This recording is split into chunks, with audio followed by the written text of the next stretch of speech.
சொந்த வீடு கஷ்டப்பட்டு கட்டின வீட தூக்கி கொடுத்துட்டாங்க. ஒரு மருமகனுக்கு ஒரு மகளுக்கு கொடுத்துட்டாங்க. நான் சொன்னேன் இல்லையா, கோடாரி காம்பும் சேர்ந்துதான் காடு வெட்டும் என்று. இந்த பெண் சமூகத்துல சீதனத்துக்கு நம்ம வாப்பா அம்மா எவ்வளவு கஷ்டப்பட்டாங்கன்னு நல்லா தெரியும். தெரிஞ்சாலும் அந்த புருஷனோட கூட இருந்துகிட்டு அந்த சீதனத்தை கறந்தெடுக்கிறதுக்கு துணையா கோடாரிக்கு காம்பா இருக்கிறது நம்முடைய பெண் சகோதரி தான். எப்படி 1989ஆம் ஆண்டு 4821 வரதட்சணை காரணமாக புருஷன் மாமியார் சேர்ந்து செஞ்ச கொலைகள் பதிவாயிருக்குது. 1985 பதிவான வரதட்சணை படுகொலைகள் 43 இருந்தது. 1988 ஆகும்போது 71 அதிகரிக்குது. இப்படி பார்க்க வரதட்சணை கொலைகள் அதிகரிச்சுக்கிட்டே இருக்கிறத நாங்க பார்க்கலாம். ஸ்கேன் பண்ணி பார்த்துறாங்க. ஸ்கேன் பண்ணி ஒரு 3 மாசம் 4 மாசம் ஆகும்போது விஓஜி சொல்லிடுவா பொம்பளை பிள்ளைதான். கவிஞர் அப்துல் ரஹ்மான் இந்தியாவை சேர்ந்தவர். அவர் ஒரு கவிதை எழுதினார். பெண் சிசுவை கண்டு வெட்கித்தது ஸ்கேன். ஸ்கேனரை வெட்கப்பட்டுட்டான். நான் பொம்பளை பிள்ளைய கொல்ல போறானுங்களா அப்படியா? ஒவ்வொரு நாளும் ஐக்கிய நாட்டினுடைய ரிப்போர்ட். ஐக்கிய நாட்டினுடைய ரிப்போர்ட் படி எத்தனை பெண்கள்? 20,000 பெண் சிசுக்கள் என்ன செய்யறாங்க? கருவில கொல்லப்படுறாங்க. அப்ப மனுஷன் கல்வி அறிவில முன்னேறான், பொருளாதாரத்துல முன்னேறான், வரதட்சணை கொலைகள் கூடிக்கிட்டே இருக்கிறத நாங்க பார்க்கலாம்.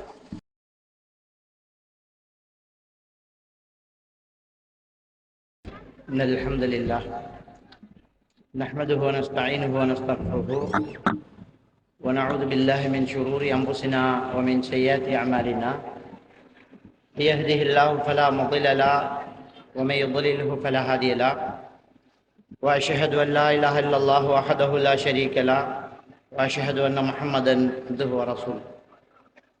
யா அய்யுஹல்லதீன ஆமனு தக்குல்லாஹ ஹக்க துகாத்திஹி வ லா தமூதுன்ன இல்லா வ அன்தும் முஸ்லிமூன்.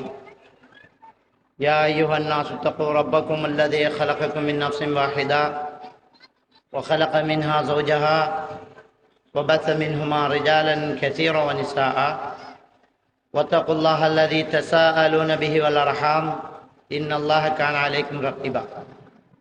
يا أيها الذين آمنوا اتقوا الله وقولوا قولا سديدا يصلح لكم أعمالكم ويغفر لكم ذنوبكم ومن يطع الله ورسوله فقد فاز فوزا عظيما.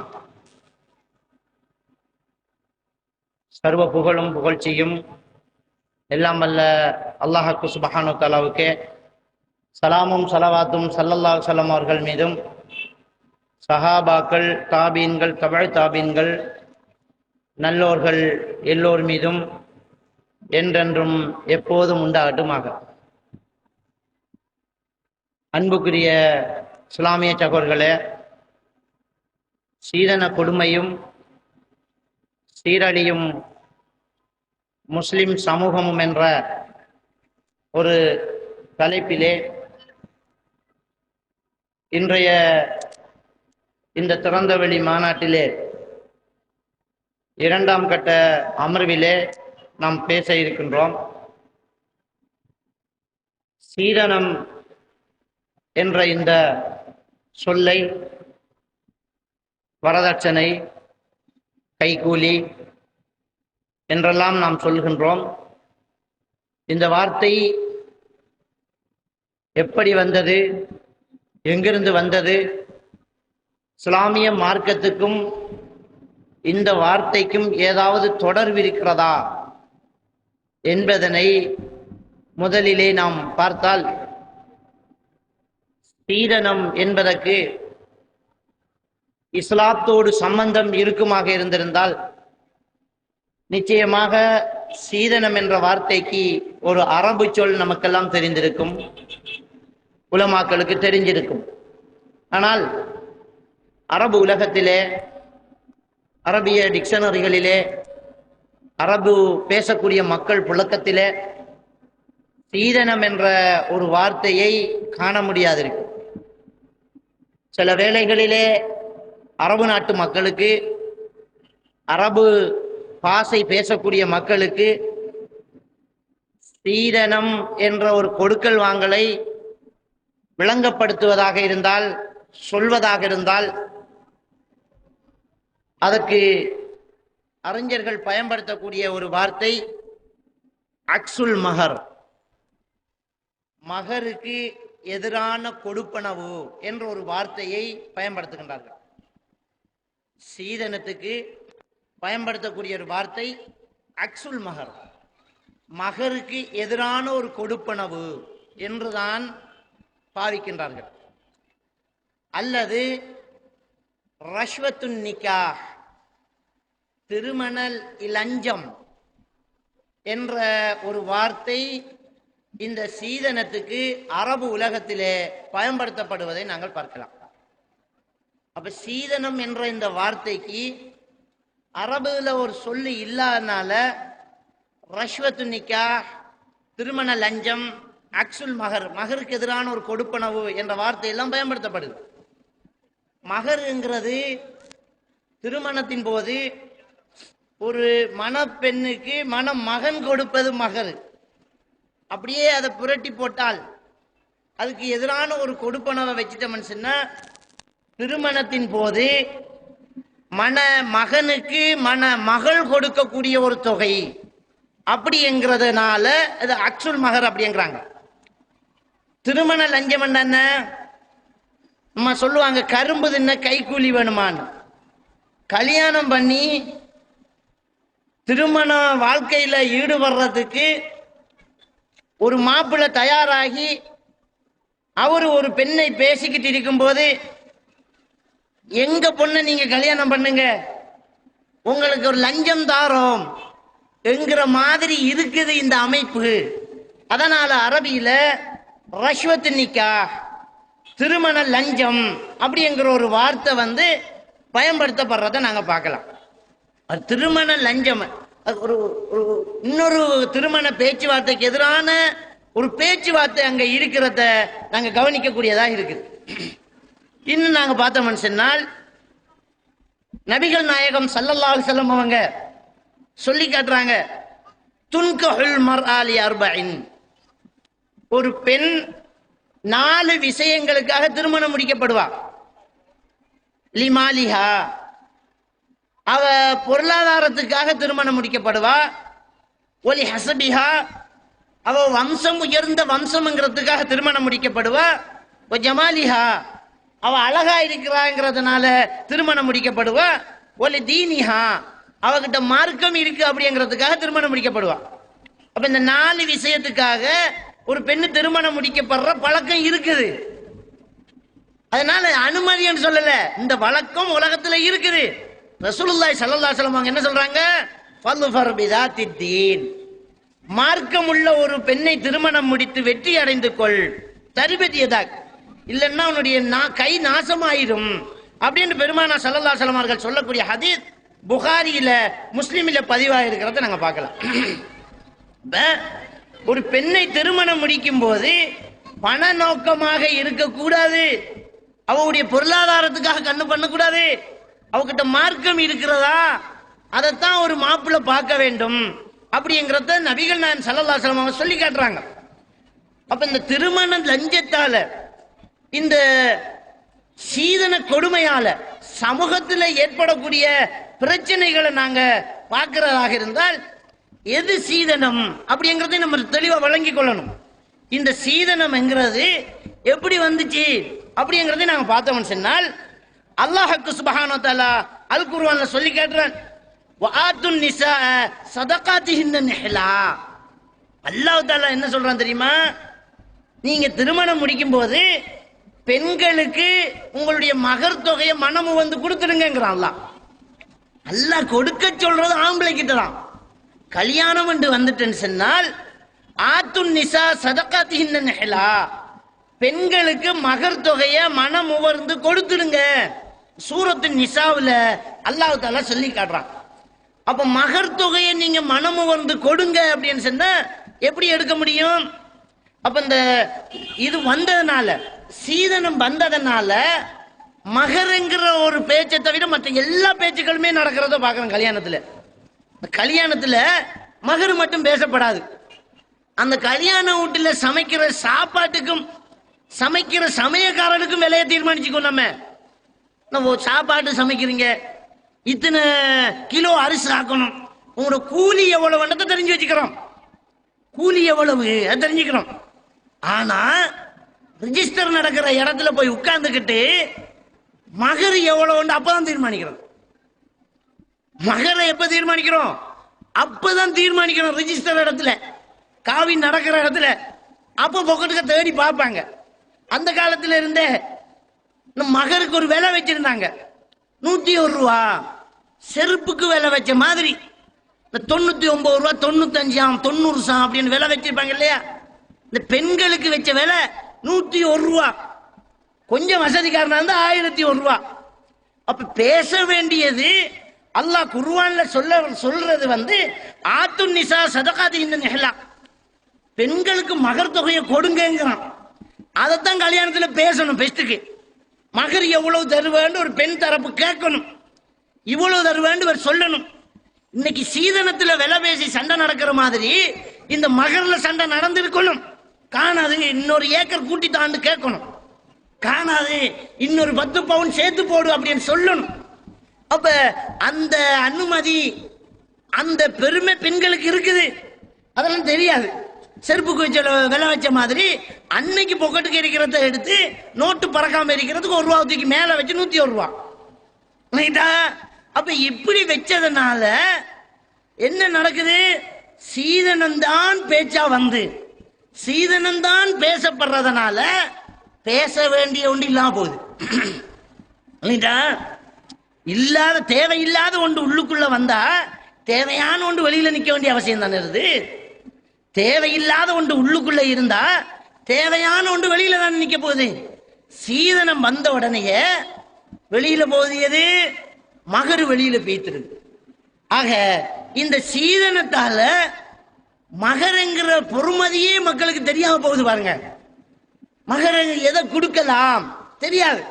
காணியையும் மகர் கொடுக்கலாமா அவன் பார்க்கிறோம்.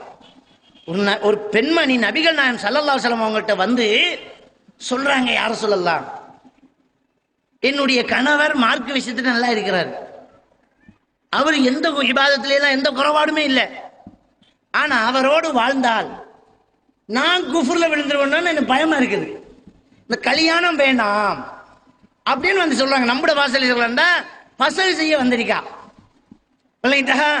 அப்ப இந்த கல்யாணம் வேணாம், இந்த குழு, அப்ப இந்த கல்யாணம் வேணான்னு அந்த பெண்மணி சொல்லும் போது பெருமானா ஸல்லல்லாஹு அலைஹி வஸல்லம் என்ன சொல்றாங்க? தந்த மகர்த்துவத்தை திருப்பி கொடுப்பீங்களான்னு கேட்கிறாங்க. பொம்பளையா முன்னுக்கு கல்யாணம் வேணாம்னு சொன்னா மகரை திருப்பி கொடுத்துடணும்.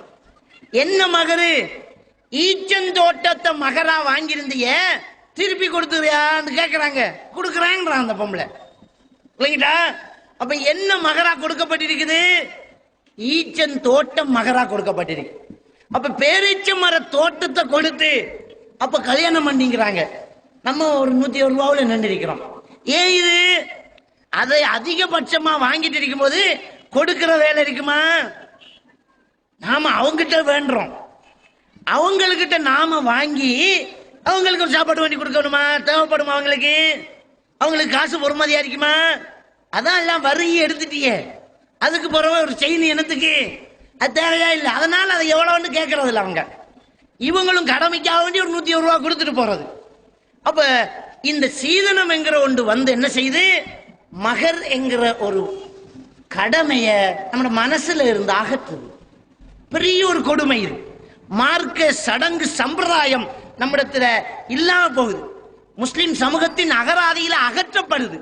ரொம்ப ஒரு தவறான ஒரு விடயமா இருக்கிறத நாங்க பார்க்கிறோம். அடுத்து என்ன?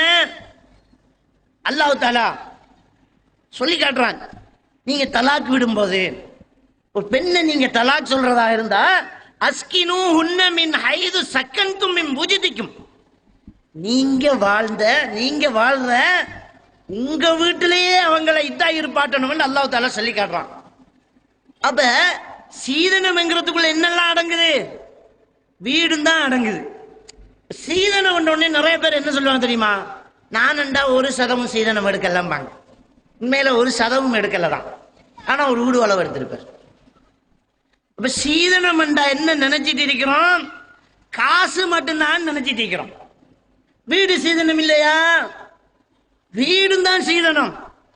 அப்ப இந்த சீதனம் வந்து மகரங்கிற மார்க்க கடமை இல்லாம போற மாதிரி இதா என்று வரும்போது இன்னொரு மார்க்க வசனமும் இல்லாம போகுது பாருங்க. அல்லாஹ் சொல்றோம் உங்க வீட்டுல இதா இருப்பாட்டுங்க. இப்ப இருக்கிற நிறைய ஆண்கள் தலாக் சொல்றதா இருந்தா வாடகைக்கு கொடுக்கிறது வீடு எடுக்க வேண்டியிருக்குது. அவர் இடத்துல தலாக் சொல்லணும். பொண்டாட்டிர வீட்டுல இருந்து தலாக் சொல்லலாமா? வீடு இருக்கிறாள் தான் தலாக் சொல்லணும். பொண்டாட்டி தலாக் சொல்லணும், நீ தான் இருக்கணும். யாரு வீடு? பொண்டாட்டின வீடு. அப்ப தலாக் சொல்ற வேண்டியது பொம்பளை தான், நீ தான் இதா இருந்திருக்கணும். இஸ்லாமிய சட்டப்படி இந்த குர்ஆன் வசனத்துக்கே வேலை இல்லாம பண்றோம் நம்ம இந்த சீதனத்தால. அப்ப சீதனம் என்கிற ஒன்றுக்குள்ள என்னெல்லாம் அடங்கும்? சீதனம் என்கிறது ஒன்று ஒரு ஆண் மகனை விலை பேசக்கூடிய ஒன்றா இருக்குது. ஒரு ஆணை வச்சு நிறுத்து கொடுக்குறாங்க, சொத்துக்களை கொடுக்குறாங்க, ஃப்ரிட்ஜை கொடுக்குறாங்க, வீட்டுக்கு தேவையான தளவாடங்களை கொடுக்குறாங்க, வீட்டை கொடுக்குறாங்க, டிவியை கொடுக்குறாங்க, காரை கொடுக்குறாங்க, எல்லாம் காணாதான் கடைசியா ஒரு வீடுந்தான்னு கேட்கலாம். அப்போ அவன் கதிக்கிறான்ல பாருங்க. எல்லாம் பேசிக்கிட்டே இருக்கிறத நாங்க பார்க்கலாம். அப்ப இந்த சீதனத்துல எல்லாம் தான் வரப்போகுது. நம்ம காசு மட்டும் நினைச்சுக்கிற இருக்க வேணாம். சீதனம்ங்கிறதுல எல்லாம் தான் வரும். காசு மட்டும் கிடையாது, காரும் தான் வரும். நம்ம வாங்கி கை நீட்டி வாங்கி எடுக்கிற நோட்டும் தான் வரும். காசும் தான் சீதனம், அதுவும் சீதனம் தான், காரும் சீதனம் தான். சிலர் வீடு சீதனம். சிலர் என்ன செய்வாங்க தெரியுமா? கொழும்புல ஒரு வீடு வேண்டிட்டாங்க. இங்க ஒரு வீடு பத்தாது, கொஞ்சம் பெரிய படிப்பு படிச்சிருந்தா, கொஞ்சம் கூட படிச்சிருந்தா கொழும்புலயும் ஒரு வீடு. இங்க காணாது. கொழும்புல ஒரு வீடு, மெயின்ல ஒரு கடரும் இல்லைண்டா.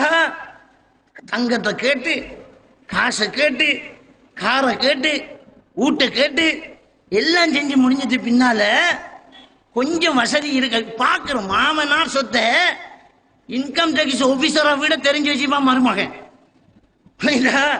அப்ப காணியையும் கேட்டு, கடரூமையும் கேட்டு, நகையையும் கேட்டு ஆள் அப்படியே ஆண்டி ஆக்கிட்டு. ஒரு அரசனும் ஆண்டி ஆவான்னு சொல்லுவாங்க. அவ்வளவு சொத்துக்களையும் சுருட்டி எடுக்கிறான். அப்ப எல்லாமே சீதனம். இந்த சீதனம் பரிணாம வளர்ச்சி அடைந்திருக்கு. ஆரம்ப காலத்துல காசை மட்டும் சீதனமா கேட்டவன் இன்னைக்கு பரிணாம வளர்ச்சி கண்டிக்கிறான். அதுல என்ன சீதனம்? சாப்பாட்டுல ஒரு சாப்பாட்டு செலவை பெண் தரப்பு எடுக்கணுமா? இவர் ஒலிமா கொடுப்பாராம், அவர் ஒலிமா கொடுப்பாராம். அரவாசி செலவு பொன் தரப்பு. இவர் வீட்டு சாப்பாட்டு செலவு. மாப்பிள்ளையோட தங்கச்சியில கல்யாண செலவு ஒன்று கொடுக்கணும். மாப்பிள்ளை கொடுத்து முடிச்சு மாப்பிள்ளையோட தங்கச்சிக்கு ஒரு கல்யாணம் வருது, அதுக்கு ஊட்ட கொஞ்சம் இணைக்கி கொடுங்க, ஊட்ட கொஞ்சம் இணைக்கி கொடுங்க. அப்ப சீதனம் பரிணாம வளர்ச்சி அடையுது பாருங்க. அடுத்தது என்ன? 6 மாசத்துக்கு சாப்பாடு. அந்த காலத்துல கல்யாணம் பண்ணிஞ்சா 6 மாசம் சாப்பாடு உட்கார்ந்து சாப்பிட்டு தொழிலுக்கு போறதில்ல. 6 மாசம் சாப்பிடுவார். தலப்பிரசவம் யாரு? தலப்பிரசவத்துக்குரிய செலவு அது சீசர் என்றாலும் பரவாயில்ல, நோமல் என்றாலும் பரவாயில்ல, அந்த தலைப்புள்ள வகுத்துல இருக்கும் போது திங்கிற தின்பண்டங்கள் சாப்பாடு செலவு எல்லாமே ஆற பொறுப்பு, மாமன் ஆற பொறுப்பு. அப்ப சீதனம் வளரும், அப்படியே வேற வேற பரிணாமங்கள் எடுத்துக்கிட்டு இருக்கு. அப்ப இந்த சீதனத்தால தான் இன்னைக்கு சமூகத்துல சிசு கொலைகள் நடந்துகிட்டு இருக்கிறத நாங்க பார்க்கிறோம். கருத்தடை மாத்திரை போடுறதும், கருக்கலைப்பு ஏற்படுறதும், இந்த சீதனத்தால கரு கொலைகள், சிசு கொலைகள் நடந்துகிட்டு இருக்குது. அப்ப இன்னைக்கு நவீன காலத்துல என்ன நடக்கிறாங்க? என்ன செய்யறாங்கன்னு சொன்னா ஸ்கேன் பண்ணி பார்த்துறாங்க. ஸ்கேன் பண்ணி ஒரு 3 மாசம் 4 மாசம் ஆகும்போது வியோஜி சொல்லிடுவா, பொம்பளை பிள்ளைதான், பொம்பளை பிள்ளைதான் அப்படின்னு சொல்லுவா. கவிஞர் அப்துல் ரஹ்மான் இந்தியாவை சேர்ந்தவர். அவர் ஒரு கவிதை எழுதினார். பெண் சிசுவை கண்டு வெட்கித்தது ஸ்கேன் என்று.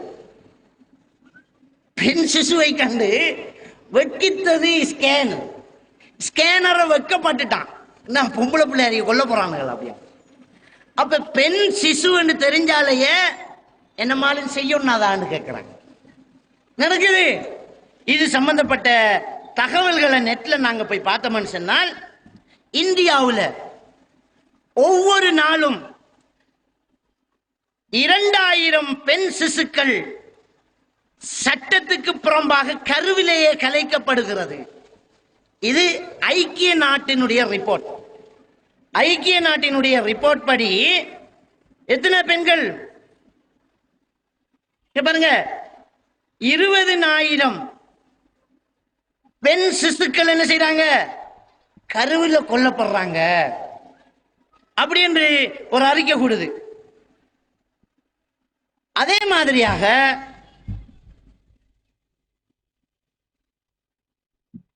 பாருங்க, பெண் சிசு கொலையினை தடுக்க அரசு மேற்கொண்ட முயற்சிகள் ஒரு இணையதளத்தில் போட்டீங்க. பெண் சிசு கொலையை தடுக்கிறதுக்கு அரசு என்னென்ன முயற்சிகளை மேற்கொண்டிருக்குது அப்படி என்று பார்த்தா போட்டிருக்குது. பாருங்க, வரதட்சணைக்கு எதிரான சட்டத்தை கொண்டு வரணும். 1961ஆம் ஆண்டு கொண்ட அந்த சட்டம் இது. எப்படி வரதட்சணைக்கு எதிரான சட்டத்தை கொண்டு வரணும். அடுத்தது, ஸ்கேன் பண்றத அனுமதி கொடுக்க கூடாது. கருவிலேயே பாலினம் அறியும் செயலுக்கு எதிரான சட்டத்தை கொண்டு வரணும் அப்படின்னு சொல்லி இந்தியாவில் சட்டம் கொண்டு வர அளவுக்கு சிசு கொலை நடந்துகிட்டு இருக்குது. இந்தியாவில் சிசு கொலை அவ்வளவுக்கு நடந்துகிட்டு இருக்குது. ஒரு நாளைக்கு 2000 பேர் கொல்லப்படுறாங்க அப்படின்னு சொன்னால் பெரிய நாடு இந்தியா. நம்ம நாடு மாதிரி இல்லை. நம்ம நாட்டை பொறுத்த வரைக்கும் 2011ஆம் ஆண்டிய கணக்கெடுப்பு இலங்கையில 2011ஆம் ஆண்டு 206 சிசுக்களை பதிவுக்கு வந்திருக்குது. இந்த கிராமப்புறங்களை எல்லாம் பதிவுக்கு வராது. ஒபிசியலாக கவர்மெண்ட் ஹாஸ்பிட்டல்ல பதியப்பட்டதான் இது. 2011 206 சிசுக்களை. சென்ற வருஷம் 2012 ஜனவரி மாசம் மட்டும் 26 சிசுக்களை. 26. அப்ப பெண்ணென்று கண்ட உடனேயே இவ்வளவுக்கு கொடூரமா நம்ம சின்ன நாட்டுல, இவ்வளவு சின்ன நாட்டுல இன்னைக்கு பெண்களை இப்படி கொல்றாங்க. 26 பேரு ஜனவரி மாசம் மட்டும் போயிருக்கு 2012 சொன்னால் சிசு கொலை கணக்கெடுப்புக்கு வந்தது இது. அப்ப எந்த அளவுக்கு பெண்கள் சமூகத்தில் பாரமாகறாங்க. என்ன காரணம்? என்ன காரணத்துக்காக இந்த கொலை நடக்குது? சிந்திச்சு பாருங்க. திருமணம் முடிச்சு கொடுக்க முடியுமா, கட்டி கொடுக்க முடியுமா அப்படி என்று யோசிக்கிறாங்க. அப்ப இந்த சீதனம் என்கிறது ரொம்ப பெரிய ஒரு சிரமமா இருக்குது. இதுல இந்த சீதனத்துக்குள்ள வீடு கொடுக்கிறது இருக்குது இல்லையா? இந்த வீடு கொடுக்கிறது இலங்கையில ஒரு பகுதியிலையும் வடகிழக்கு மாகாணங்களுக்கு இதுலையும் இந்தியாவில் ஒரு பகுதியிலையும் தான் வீடு கொடுக்கிற கலாச்சாரம் இருக்குது. இந்தியாவில் பெரும்பான்மையான இடங்கள்ல வீடு கொடுக்கிறது இல்ல. நகை போடணும், அவ மாப்பிள்ளை விட்டு தான் போவா. மாமியார் கொடுமை தான். அங்க எப்ப பார்த்தாலும் மாமியார் கொடுமைன்னு பேசுவாங்க. எதுக்கு மாமியார் கொடுமை? ஒரே சுட்டி காட்டுற, நீ என்ன எத்தனை பவுனை கொண்டு வந்த, என்ன நகையை கொண்டு வந்த அப்படின்னு சொல்லி பார்க்கறது நான் பார்க்கிறேன். அப்ப இந்த சிசு கொலை என்பது வீடு சீதனமா கொடுக்கறத மட்டும் வச்சில்ல, நகை கொடுக்கறதுக்கே நடக்குது. அப்ப வீடு கொடுக்கிற இடம் எவ்வளவு பெருசா இருக்குன்னு சிந்திச்சு பாருங்க. அப்ப இந்த சிசு கொலைகள் கூடுதலாக நடந்துகிட்டு இருக்கிறத நாங்க காணலாம். அடுத்தது பாருங்க, இது இன்டர்நெட்ல உள்ள அப்படியே போட்டோ எடுத்து போட்டிக்கிறேன். வியாபாரமாக நடக்கும் திருமணங்களில் வரதட்சணை கொலைகள் அப்படின்ற ஒரு புள்ளி விவரத்தை போட்டிக்கிறாங்க. இந்தியாவில் உள்ள ஒரு புள்ளி விவரத்தை போட்டிருக்கிறாங்க பாருங்க. இந்தியாவில் ஆண்டுக்கு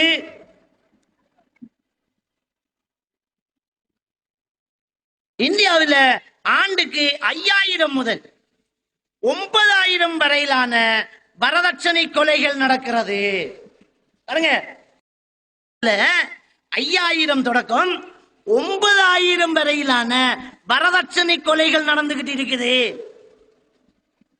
இந்தியாவில் குஜராத் மாநிலத்தில் மட்டும் 1989 ஆண்டு பாருங்க, 1989 ஆண்டு 4821 வரதட்சணை கொலை நடந்திருக்குது. வரதட்சணை கொலை என்ன? கல்யாணம் முடிச்சதுக்கு பிறகு நடக்கிற 2ஆம் கட்ட வரதட்சணை. இது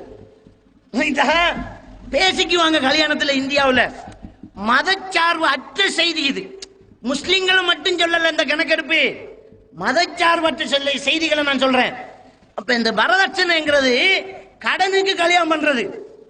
இத்தனை பகல் நகை போடுவேன், ஒப்பந்தம் பண்ணி கல்யாணம் பண்ணியாச்சா, போய் வண்டி காண்றான். எப்ப இந்த சூடு பிடிக்கும்? பொண்டாட்டி கர்ப்பிணி ஆனவனுக்கு பயம் வந்துடும். பிறக்கிறது பொம்பளை பிள்ளையானா என்ன செய்யறது? கழுத்துல கத்தி வச்ச மாதிரி அவனுக்கு பயம் வந்துடும். அப்ப பொண்டாட்டியை பிடிச்சி அனுப்பி போட்டுருவான். போடி போய் நகையை வேண்டிக்கா, இத்தனை பவுனை வேண்டிக்குவா அப்படியம்மா. அப்ப குஜராத் மாநிலத்தில் மட்டும் 1989 ஆண்டு 4821 வரதட்சணை காரணமாக புருஷன் மாமியார் சேர்ந்து செஞ்ச கொலைகள் பதிவாயிருக்குது. இந்த கொலைகளுக்குள்ள தற்கொலையும் அடங்கும். கொடுமை தாங்க முடியாம பொண்ணு அப்படியே போய் தற்கொலை செஞ்சிருவா. அப்ப சொல்றாங்க, 1 மணி நேரத்துக்கு ஒன்றாக நாள் ஒன்றுக்கு 13 வரதட்சணை கொலைகள் நடக்கிறான். சீதன கொலை நாள் ஒன்றுக்கு எத்தனை நடக்குது? 13 நடந்துகிட்டு இருக்குது. இது 1983 நாள் ஒன்றுக்கு 3 வீதமா கூடுது. அப்படி கூடி 3ஆக கூடி 1986 6ஆக இருந்தது. அதாவது 1983க்கும் 1989க்கும் இடையில் 400% அதிகரித்தது அப்படின்னு போறாங்க. இவ்வளவு அதிகரிக்குது. அப்ப இந்த வரதட்சணை கொலைகள் பாருங்க, டெல்லியில 1985 பதிவான வரதட்சணை படுகொலைகள் 43 இருந்தது.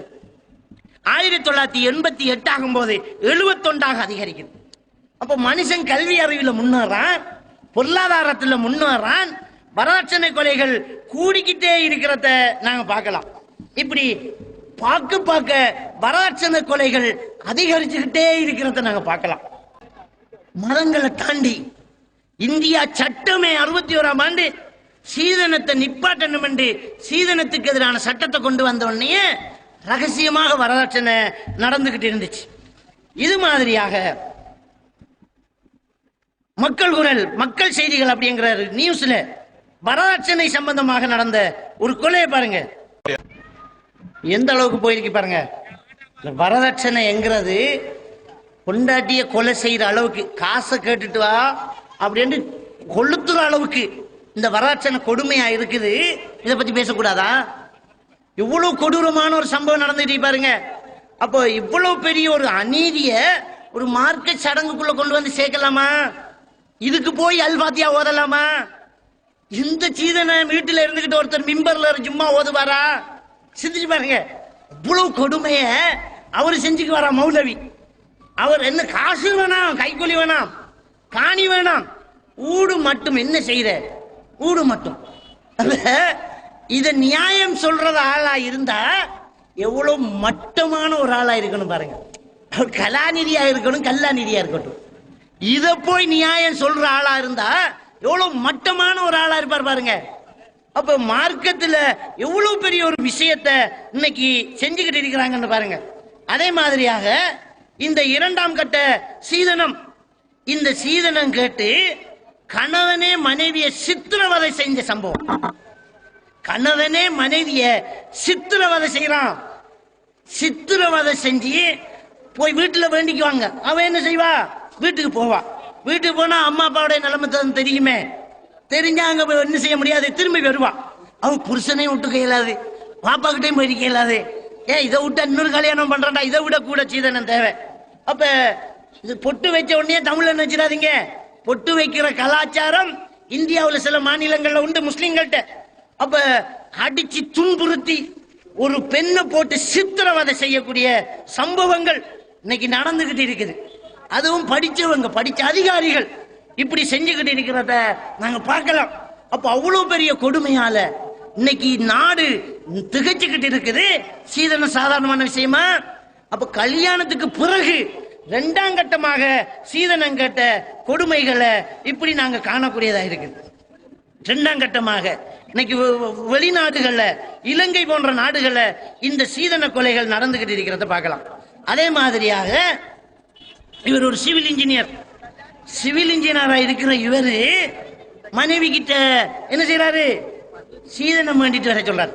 7 மாச கர்ப்பிணி, 7 மாச கர்ப்பிணிய இன்னும் 3 மாசத்துல குழந்தை பிறக்க போகுது. அந்த பொம்பளைய போட்டு அடிச்சு சாக கிடந்து தப்பி அது பாப்பாவும் அம்மாவும் மகனும் சேர்ந்து தாய் வீட்டுல போய் சீதனம் கேட்டுட்டு வர சொல்றாங்க. இப்படி இணையதளங்கள்ல போய் பார்த்தோம்னு சொன்னா நிறைய சம்பவங்கள் இந்த சீதன கொடுமைகளால தாக்கப்பட்டு அடிக்கப்பட்டு கொல்லப்படக்கூடிய நிறைய சம்பவங்களை நாங்க பார்த்துக்கிட்டே போகலாம். அதே மாதிரி அடுத்த செய்தியை பாருங்க. இது சீதனம் கேட்டுட்டு வர, இதுவும் கர்ப்பிணி பெண்ணு. என்ன அதிசயம், இந்த சீதனத்துல திரும்ப 2ஆம் கட்ட மோகம். இந்த இறைச்சி கண்டா நாய்க்கு வெறி வார மாதிரி சில கல்யாணம் பண்ணும்போது ஒரு வெறி வந்துடும். கட்டிச்சு கோதறி மத்த எல்லா சட்டையும் சுருட்டு பார்ப்பான். இருக்கிறவங்களுக்கு அங்கேயும் ஒரு காணி இருக்கிறவங்க கேள்விப்பட்டமே, அதுலயும் ஒரு 2 ஏக்கர் எழுதி வைங்களேன் அப்படின்றோம். மகன் உங்களுக்கு எல்லாம் சோறு தருவான். நீங்க எங்க போப்புறீங்க? கல்யாணம் காட்டி போட்டு எங்க போப்புறீங்க? எந்த பிள்ளைக்கு தானே இருக்கணும் என்று சொல்லி சொல்லி எல்லாத்தையும் எடுத்துருவான். அப்ப இதுவும் என்ன, கல்யாணம் முடிச்சு தலைப்பிரசவத்துல அதுவும் 6 மாசம் 7 மாசம் கர்ப்பிணியா இருக்கும் போது 2வது வெறி வந்துடும். பிறக்க போறது பொம்பளையா பிறந்தா என்ன செய்யறது? அவன் அந்த தப்பு செஞ்சு வந்தானே, பொம்பளை கிட்ட சுருட்டி எடுத்து வந்தானே, திரும்பவும் பிரச்சனை வந்துடக்கூடாது, நம்முடைய பிள்ளைக்கு கொடுக்கணும், காசை சேர்க்கணும் அப்படிங்கிறதுக்காக வேண்டி 2ஆம் தடவையாக சீதனம் கேட்டுட்டு வர சொல்லி பெண்ணை போட்டு அடிச்சு துன்புறுத்தின இந்த செய்திகள் எல்லாம் இந்த இணையதளத்துல பதிவாயிட்டு இருக்குது. இது ஒரு செய்தி, சும்மா சைம்பிளுக்கு 1-2 போட்டு காட்டுறேன். இப்படி பாருங்க. இந்த செய்தியை பார்த்தால் இதுவும் கர்ப்பிணியா இருக்கக்கூடிய நிலைமையில, கர்ப்பிணியா இருக்கும் போது 2ஆம் தரம் கேட்க பார்க்கலாம் பாருங்க. இதுவும் கர்ப்பிணியா இருக்கும் போது 2ஆம் தரமாக சீதனம் கேட்டுட்டு வர சொல்லி துன்புறுத்தின சம்பவங்கள் எல்லாம் இன்றைக்கு போட்டு நெட்ல கிளிகள் என கிழிச்சுக்கிட்டு இருக்கிறான், போட்டு கிழிக்கிறான், இவ்வளவு நடந்துகிட்டு இருக்கிறான். சரி, 1-2 எடுத்துட்டு இருக்கிறேன். அப்ப இன்னைக்கு உலக ஊடகங்களில முஸ்லிம்கள்ல இவ்வளவு பெரிய ஒரு தரக்கட்ட ஒரு செயல் நடக்குது அப்படின்னு இன்னைக்கு காட்டுக்கிட்டு இருக்கிறான். இன்னைக்கு சீதன கொடுமை இப்படி தலைவிச்சாடு. எங்க இந்தியாவுல பொம்பையில, இது பொம்பையில வீடு சீதனம் கொடுக்கறது இல்ல, அது விளங்கிக்கோங்க. பொம்பையில வீடு சீதனம் கொடுக்கறது இல்ல, கேரளாவிலையும் இலங்கையில நாம் வீடு சீதனம் கொடுக்கறது. அப்ப கேரளாவிலையும் இலங்கையிலையும் இந்தியாவுல பட்டினம் பட்டினம் என்று வர ஒரு சில ஊர்ல, அதிராம்பட்டினம், காயல்பட்டினம், இந்த பட்டினம் பட்டினம் என்று வரதெல்லாம் இலங்கை தொடர்பு ரொம்ப கூடின பகுதிகள். இந்த பட்டினத்துல நானாம்பாங்க, காக்காம்பாங்க, மற்ற இடங்களை எல்லாம் அண்ணான்னு தான் சொல்லுவாங்க. பட்டினங்கிற ஊர்ல அதிராம்பட்டினத்துல உம்மா வாப்பாம்பாங்க, மற்ற இடங்களை எல்லாம் அப்பா அம்மாம்பாங்க முஸ்லிம்களே. அப்ப இந்த பட்டினங்கிற இடத்துலையும் இலங்கையிலையும் இப்படி ஒரு சில பகுதியில தான் வீடு சீதனம். இது பொம்பையில நடந்த செய்தி. வீடு இல்ல, நகை, நகைய வேண்டிக்குவா, பேசின காசை வேண்டிக்குவா. அப்படியே அந்த ஒவ்வொரு பிள்ளையும் பக்கத்தில் இருக்கும்போது விரட்டி அனுப்பிட்டுருவான். அப்போ உங்க வாப்பா கிட்ட காசு வேண்டிக்கா. இவன் இருக்கும்போது மச்சினங்காரன் ஒருத்தனுக்கு காசு வந்தா போதும். இவன் கல்யாணம் முடிச்சு தங்கச்சி கல்யாணம் முடிச்சுட்டு இருப்பான். தங்கச்சிட்டு நானாக்கு கொஞ்சம் காசு வந்துட்டான், வெளிநாட்டுல இருந்தா விரட்டி விட்டுவான். ஓடு, 1 லட்சம் ரூபாய் வேண்டிக்குவா. அப்படி இப்படி ஒரு கொள்ளக்காரனா வாழ்ந்துட்டு மிரட்டுறான். பகிரங்கமான ஆளை கடத்தி பணயம் வச்சுக்கிட்டு காசு கேட்கிறவன் கொள்ளக்காரன் தானே. ஒரு ஆளை கடத்துறது, நல்ல வசதிக்காரன் ஒருத்தனை பிள்ளைய தூக்குறாரு, பிள்ளைய தூக்கி பிள்ளைய விடுவேன் 10 லட்சம் ரூபாய் கொண்டான். இவன் கொள்ளக்காரன். அதையே கல்யாணம் பண்றான், கடத்துறதுக்கு பதிலாக கல்யாணம் பண்றான். கடத்துறவன் கழுத்துல கத்திய வச்சு சின்ன கீரலோட விட்டுருவான். கல்யாணம் பண்றவன் கற்பையே எடுத்து போட்டு காசை கேட்பான். காசத்தா காசை தந்தா தான் பிள்ளைய வச்சுக்கிப்பேன், இல்லாட்டி விட்டுருவேன். இப்படி மிரட்டுறான். விட்டு போட்டு போவேன். இப்ப பாப்பாக்கு பயம் என்ன? குமரா இருக்கும் போதே இவரை கட்டுறதுக்கு பட்ட பாட்டுக்கு இவர் 2 பிள்ளையோட விட்டு போட்டு போவானா? யாரு வந்து பண்ண போறான்? யாரு பண்ண போறான்? நல்லா இருந்த பொம்பளைக்கே 10 லட்சம் ரூபாய் கேட்டவன் கல்யாணம் முடிச்சு விட்ட பொம்பளைக்கு 15 கூட கேட்பான். அது விட்ட பொம்பளை அப்படின்னா ஒரு 5-10 கூட வச்சு தரணும்பான். விலை தானே நடந்துட்டு இருக்குது. இவன் கொள்ளக்காரனா இல்லையா? சிந்திச்சு பாருங்க. கடத்தல் காரணம் இல்லையா? இப்படி கடத்தல் கொள்ள நடந்துகிட்டு இருக்குது. இது விதிவிலக்கா நம்முடைய நாட்டில் இல்ல. இந்த செய்தியை பாருங்க. சீதனம் கேட்டு வெக்கமான ஒரு செய்தி நெட்ல போட்டு கிளிக்கிறான் முஸ்லீம். இங்க பாருங்க யாரு முஸ்லிம். நீலகிரி மாவட்டத்தை சேர்ந்த 20 வயது பெண்ணு இந்த வேலையை செய்யற யாரு? சீதனம் கேட்டு சொந்த மனைவிக்கு மயக்க மருந்தை கொடுத்து நிர்வாணப்படுத்தி தன் நண்பனோட சேர்த்து வச்சு வீடியோ எடுத்து போட்டு 25 வயசு முகம்மது பயாஸ் பேர் பாருங்க. 25 வயசு முகம்மது பயாஸ் பொண்டாட்டியை இன்னொருத்தனோட நிறுவனமா சேர்த்து வச்சு வீடியோ பண்ணி நேரத்தோடய சொத்து காசு வேண்டிக்குவான்னு சொல்லி இருக்கிறான். வேண்டிட்டு வர போனா அப்பா கிட்ட இருக்கணுமே, அம்மா பாப்பா கிட்ட இருக்கணுமே. இல்ல அப்ப வீடியோ எடுத்தாச்சு. இப்ப மானம் போகுது. இதை நெட்ல போடுவேன், காசு வேண்டிக்கான். நெட்ல போடுவோம், காசு வேண்டிக்கான்னு விரட்டி விட்டான். அவன் நேரம் ஓடி வந்து அவனுடைய நானாட விட்ட வந்து அங்கிருந்து அவனோட போலீஸுக்கு வந்து விஷயத்தை சொல்லி பயாசு சகோதரர் முகமது பயாச கைது செஞ்சாச்சு. அப்ப என்ன கொடூரம்னு பாரு. காசு மைண்ட் ஆகுது. சொந்த பொண்டாட்டியை இன்னொருத்தங்கிட்ட காட்டுறான். ரோஷம் இல்லாதவன். அதுவும் நம்முடைய இனத்துல ஒருத்தன் செய்யறான் பாருங்க. எவ்வளவு கேடு கட்ட ஒரு செயல். என்ன ஆசை வந்திருக்கு அவனுக்கு? இந்த சீதனத்துல ஆசை வந்திருக்கு. இந்த சீதனத்துல இந்த சொத்துல உனக்கு ஆசை வந்திருக்கு பாருங்க. அப்ப காசு பணம் வந்தால் கார் கற்ப வேணும் என்றாலும் வித்துடலாமா? எந்த அளவுக்கு அநியாயம் நடந்துட்டு பாருங்க. அப்ப இந்த கொடுமை நடக்குது. இந்த சீதனம் சாதாரணமான விஷயமா? அதை மெம்பர்ல பேச மாட்டீங்களா? அதை ஜும்மாவுல ஓத மாட்டோமா? இந்த கொடுமைக்கு அல்பாத்தியாவா? பள்ளி ரெஸ்ட் போய் உட்கார்ந்து துவா ஓதுமா? ஹாஜிமாரெல்லாம் போய் உட்கார்ந்துட்டு கல்யாணம் நடத்துறதா? ஊரை விட்டு விரட்டி அடிக்க வேணாதா? இது மட்டுமா கொடுமை? எவ்வளவு எவ்வளவு கொடுமைகள் நீ பாருங்க. இன்னைக்கு நம்முடைய சகோதரர்கள் வெளிநாடுகள்ல பொம்பளை பிள்ளை பெத்தோன்ற காரணத்துக்காக அல்லது பொம்பளை பிள்ளைகளோட பிறந்துட்டோன்ற ஒரு காரணத்துக்காக வெளிநாட்டுல போய் வேலை செய்யறோம். போட்டோ வரும், வெளிநாட்டுல இருந்து போட்டோ வரும். தரமான ஒரு பென்ஸ் கார்ல சாஞ்சிட்டு இருந்து, ஒரு BMW கார்ல சாஞ்சுக்கிட்டு, சன் கிளாஸ் ஒன்று அடிச்சுக்கிட்டு, அப்படி ஒரு போன் பேசிட்டு, ட்ரௌசர்ஸ் ஷூ எல்லாம் அடிச்சு அப்படி ஒரு போட்டோ எடுத்து அனுப்பினோட நம்ம என்ன நினைப்பு? ஒரு கலெக்டர் மினிஸ்டர் ஆபீஸ்ல வேலையாகி மகனுக்கு அது போட்டோவுக்கு கொடுத்த போஸ்ட். ரோட்ல கிடந்த கார், வெள்ளிக்கிழமை லீவுக்கு போட்ட உடுப்பு. என்ன வேலை செய்யறது? என்ன வேலை? ஓவர் டைம் செய்யறான். ரோட்ல டின் பொறாக்குற பெப்சி டீனை குடிச்சிட்டு போடுவான். அரபு நாட்டில எல்லாம் பெப்சி டீன் ₹1 ஒரு டின்னை குடிச்சிட்டு ரோட்ல போட்டுட்டான். ஓவர் டைம் இந்த டின்னை பொறாக்குறது. புறக்கி ஒரு இடத்துல குமிக்கிற அதை நைச்சி அதை கிலோவில் நிறுக்கிறது. வெயிலுக்குள்ள அந்த பாலைவனத்துல ஏசி இல்லாம இருக்க முடியாத அந்த நாடு. அந்த நாட்டுல இப்படி டின் புறக்கி காசு சேர்த்து அவன் திண்டாலும் பரவாயில்ல. இந்த வெளிநாட்டுல இருக்கானே அரபிக்காரன் அப்படியே ஆட்டை முழுசா வச்சு திம்பான். ஆட்டை திம்பான், கோழியை திம்பான், பழங்காவெல்லாம் பழ வகையெல்லாம் சாப்பிடுவான். எல்லாம் பார்த்துட்டு ஒரு ரொட்டியை மட்டும் ஹுபுஸ்ன்ற ஒரு ரியாலுக்கு ஒரு ரொட்டியை வேண்டி தின்றுட்டு அவன் திங்கிற ஆட்டுல எச்ச மிச்சத்தை புறக்கி திங்கிறது. காசுக்கு வேண்டி திங்க முடியாது. எச்சில திண்டு வாயை கட்டி வகுத்த கட்டி அங்கிருந்து வாப்பா மாறும், நானா மாறும், தம்பி மாறும் உழைச்சி காசு அனுப்புறான். காசு அனுப்பினா இங்க ஒரு ராசு அப்படியே ஒரே ஏப்பத்தில் விட்டுருவான் பாரு. ஒரே ஏப்பம். என்ன தகுதி? சீதனம் வாங்குறதுக்கு நிறைய தகுதி இருக்குது. இன்ஜினியரு கோவிக்க கூடாது, படிச்சாக்கள் இருக்கிறாங்க, நல்லவங்களும் இருக்கிறாங்க. செல்ல கோல எல்லாரும் சொல்ற டாக்டரை தான். அதுக்காக டாக்டர் கோவிக்கிறாருங்க. டாக்டர் கொஞ்சம் மதிப்பு கூட தானே. கொழும்புலையும் ஒரு வீடு, இங்கேயும் ஒரு வீடு, 2 பொண்ணு ஒன்று தான், வீடு 2. அவரு ஒரு ஆள் தான், அவர் டபுளா, அவர் சிங்கிள் தான். ஆனா வீடு 2. இங்க ஒரு காரு, அந்த வீட்டுல ஒரு போட்ட பைக்கு. விளங்கிட்டா? மெயின் ரோட் ஓரமா ஒரு நெல்லு காணி, நல்ல தரமான ஒரு கடரும். அப்ப என்ன இப்படி எல்லாம் வேண்டி எடுக்கிறோம் பாருங்க. அவ கொஞ்சம் கொஞ்சம் அப்படியே ஒவ்வொன்றும் குறைஞ்சிட்டு வரும். அசரத்துக்கு ஒரு விலை இருக்குது. மௌலை மாப்பிள்ளைக்கு ஒரு விலை இருக்கு. மௌலவி பஞ்சமே வராது. மௌலவியை பண்ணினா சோத்துக்கு மட்டும் பஞ்சம் வராது.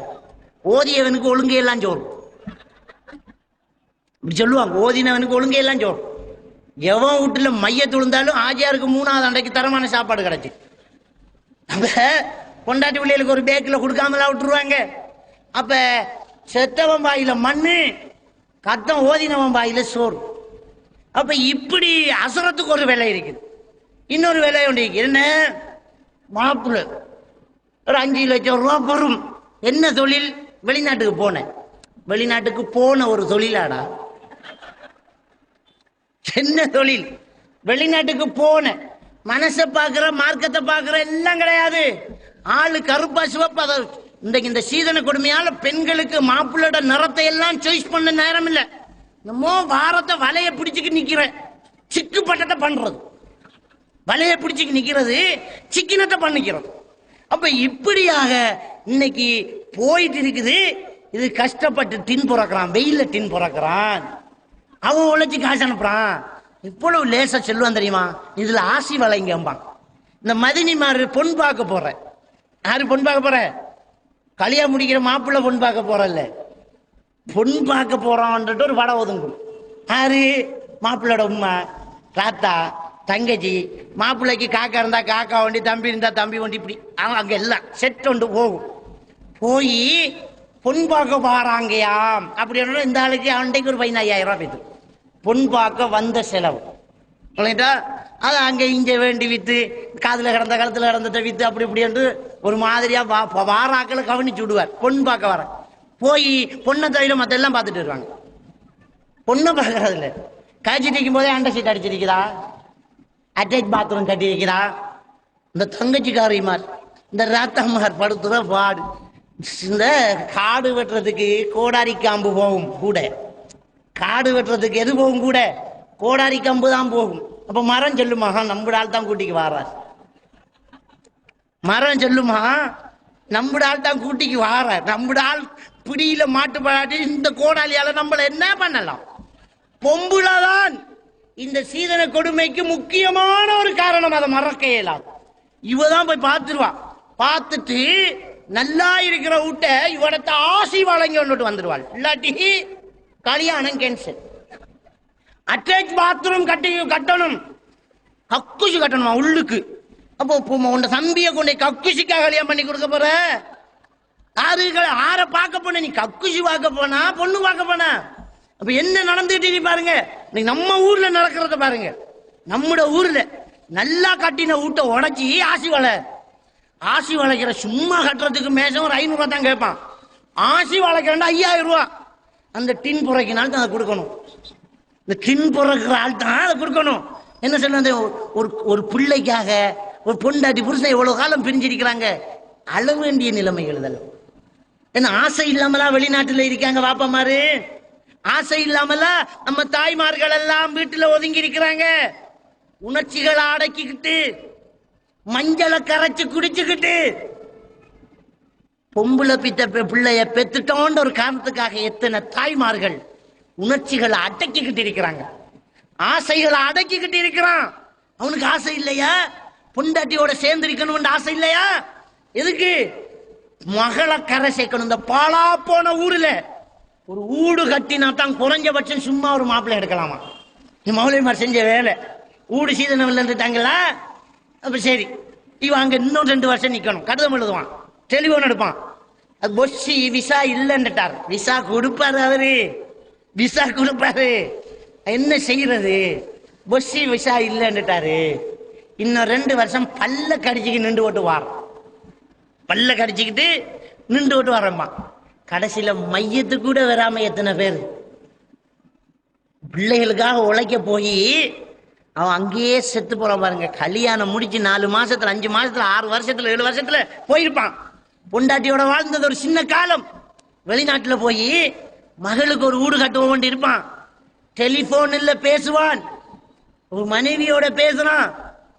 பெருசெல்லாம் முடியாது, தொட முடியல. டெலிபோன்ல ஆளுக்கால் பேசிக்குவாங்க, அவ்வளவுதான். டெலிபோன்ல பேசிக்குவாங்க. காட்டை போட்டு சம்பளம் எடுத்து காட்டை போட்டு கொஞ்ச நேரம் பேசுறது. அந்த பேசிட்டு இருக்கும்போது பொண்டாட்டி பேசுறான்னு பக்கத்துல இருக்கிற விட்டுட்டு இருக்கிறதும் இல்லை. இந்த ரேத்தக்காரி வேண்டி தம்பியோட நானும் பேசணும் கொஞ்சம் தாங்கன்னு அரமாச்சாத்த எடுத்துருவான். தங்கச்சிக்கார வேண்டி அது கொஞ்சம், பாப்பா கொஞ்சம், உமா கொஞ்சம், எல்லாரும் கொஞ்சம் கொஞ்சம் எடுத்து கடைசியா பொண்டாட்டி எடுக்கக்குள்ள காசு முடிஞ்சிடும். இப்படியெல்லாம் கஷ்டப்படுறான். கஷ்டப்பட்டு ஊருக்கு வராமலே மௌத்தா போயிட்டோம். காசை மட்டும் அனுப்பிட்டு ஊருக்கு வராமலே மௌத்தா. யாருக்கு அந்த பாவம்? இங்க ஏங்கிக்கிட்டு இருக்கிற இந்த கண்ணீருக்கும், அங்க கஷ்டப்பட்டு வெயில உருகிக்கிட்டு இருக்கிற அந்த ஆண் மனுஷனுக்கும் ஆறு பதில் சொல்றது? இதுல ஆரெல்லாம் சம்பந்தப்படுறாங்க? அல்லாஹ் நாளை மறுமையில நியாயமான தீர்ப்பு வழங்குவானா இல்லையா? நியாயமா தீர்ப்பு வழங்குவானா என்ன அர்த்தம்? சீதனன் கேட்டானே, அவன் கேட்கறதுக்கு சம்மதிச்சாங்களே இளைஞர்கள், அவங்க பள்ளி நிர்வாகம் எல்லாரையும் சேர்த்து தான் அல்லாஹ் தாக்கப்படும். சீதனத்துக்காக வேண்டி நம்முடைய இளைஞர்களும் பெண்ணை பெற்றெடுத்த பெற்றோர்களும் வெளிநாடுகளில் சென்று இந்த பெண்களுக்காக வேண்டி வீடு கட்டுறதுக்காக, இந்த பெண்களுக்காக வேண்டி சீதனம் கொடுக்கறதுக்காக, பெண்ணை கரை சேர்க்கிறன்னு சொல்லுவாங்க நம்ம ஊர்ல. அப்படியான ஒரு விஷயத்துக்காக வெளிநாடுகளில் போய் எவ்வளவு சிரமப்படுறாங்க அப்படிங்கிற விஷயங்களை நாங்கள் பார்த்தோம்னு சொன்னால், வெளிநாடுகளில் சென்று ஊர்ல எந்த வேலையை செய்ய மாட்டாங்களோ வெக்கப்பட்டுக்கிட்டு அருவறுப்பு அடைஞ்சுக்கிட்டு, வெக்கம் மட்டுமில்ல அருவறுப்பு, அப்படியான அந்த விஷயத்தை கூட யாரு பார்க்க போறா? என்ன செய்யறது? சம்பளம் கொஞ்சம் கூட தாரங்கிறான், அதை விட இது ஒரு 100 ரியால் கூட இருக்குது அப்படிங்கிறதுக்காக வேண்டி எல்லா வேலைகளையும் எடுத்து போட்டு செய்யக்கூடிய ஆக்களை நாங்கள் பார்க்கலாம். பலதியாக்கள வேலை, கிளீன் பண்ற வேலை, துப்புரவு செய்யற வேலை, இப்படியான வேலைகளை எல்லாம் அங்க கஷ்டப்பட்டு செஞ்சுக்கிட்டு வார காசை ஒரு ஆசாமி வாங்கி எடுக்கிறது தான் வேதனையான ஒரு விஷயமா இருக்கு.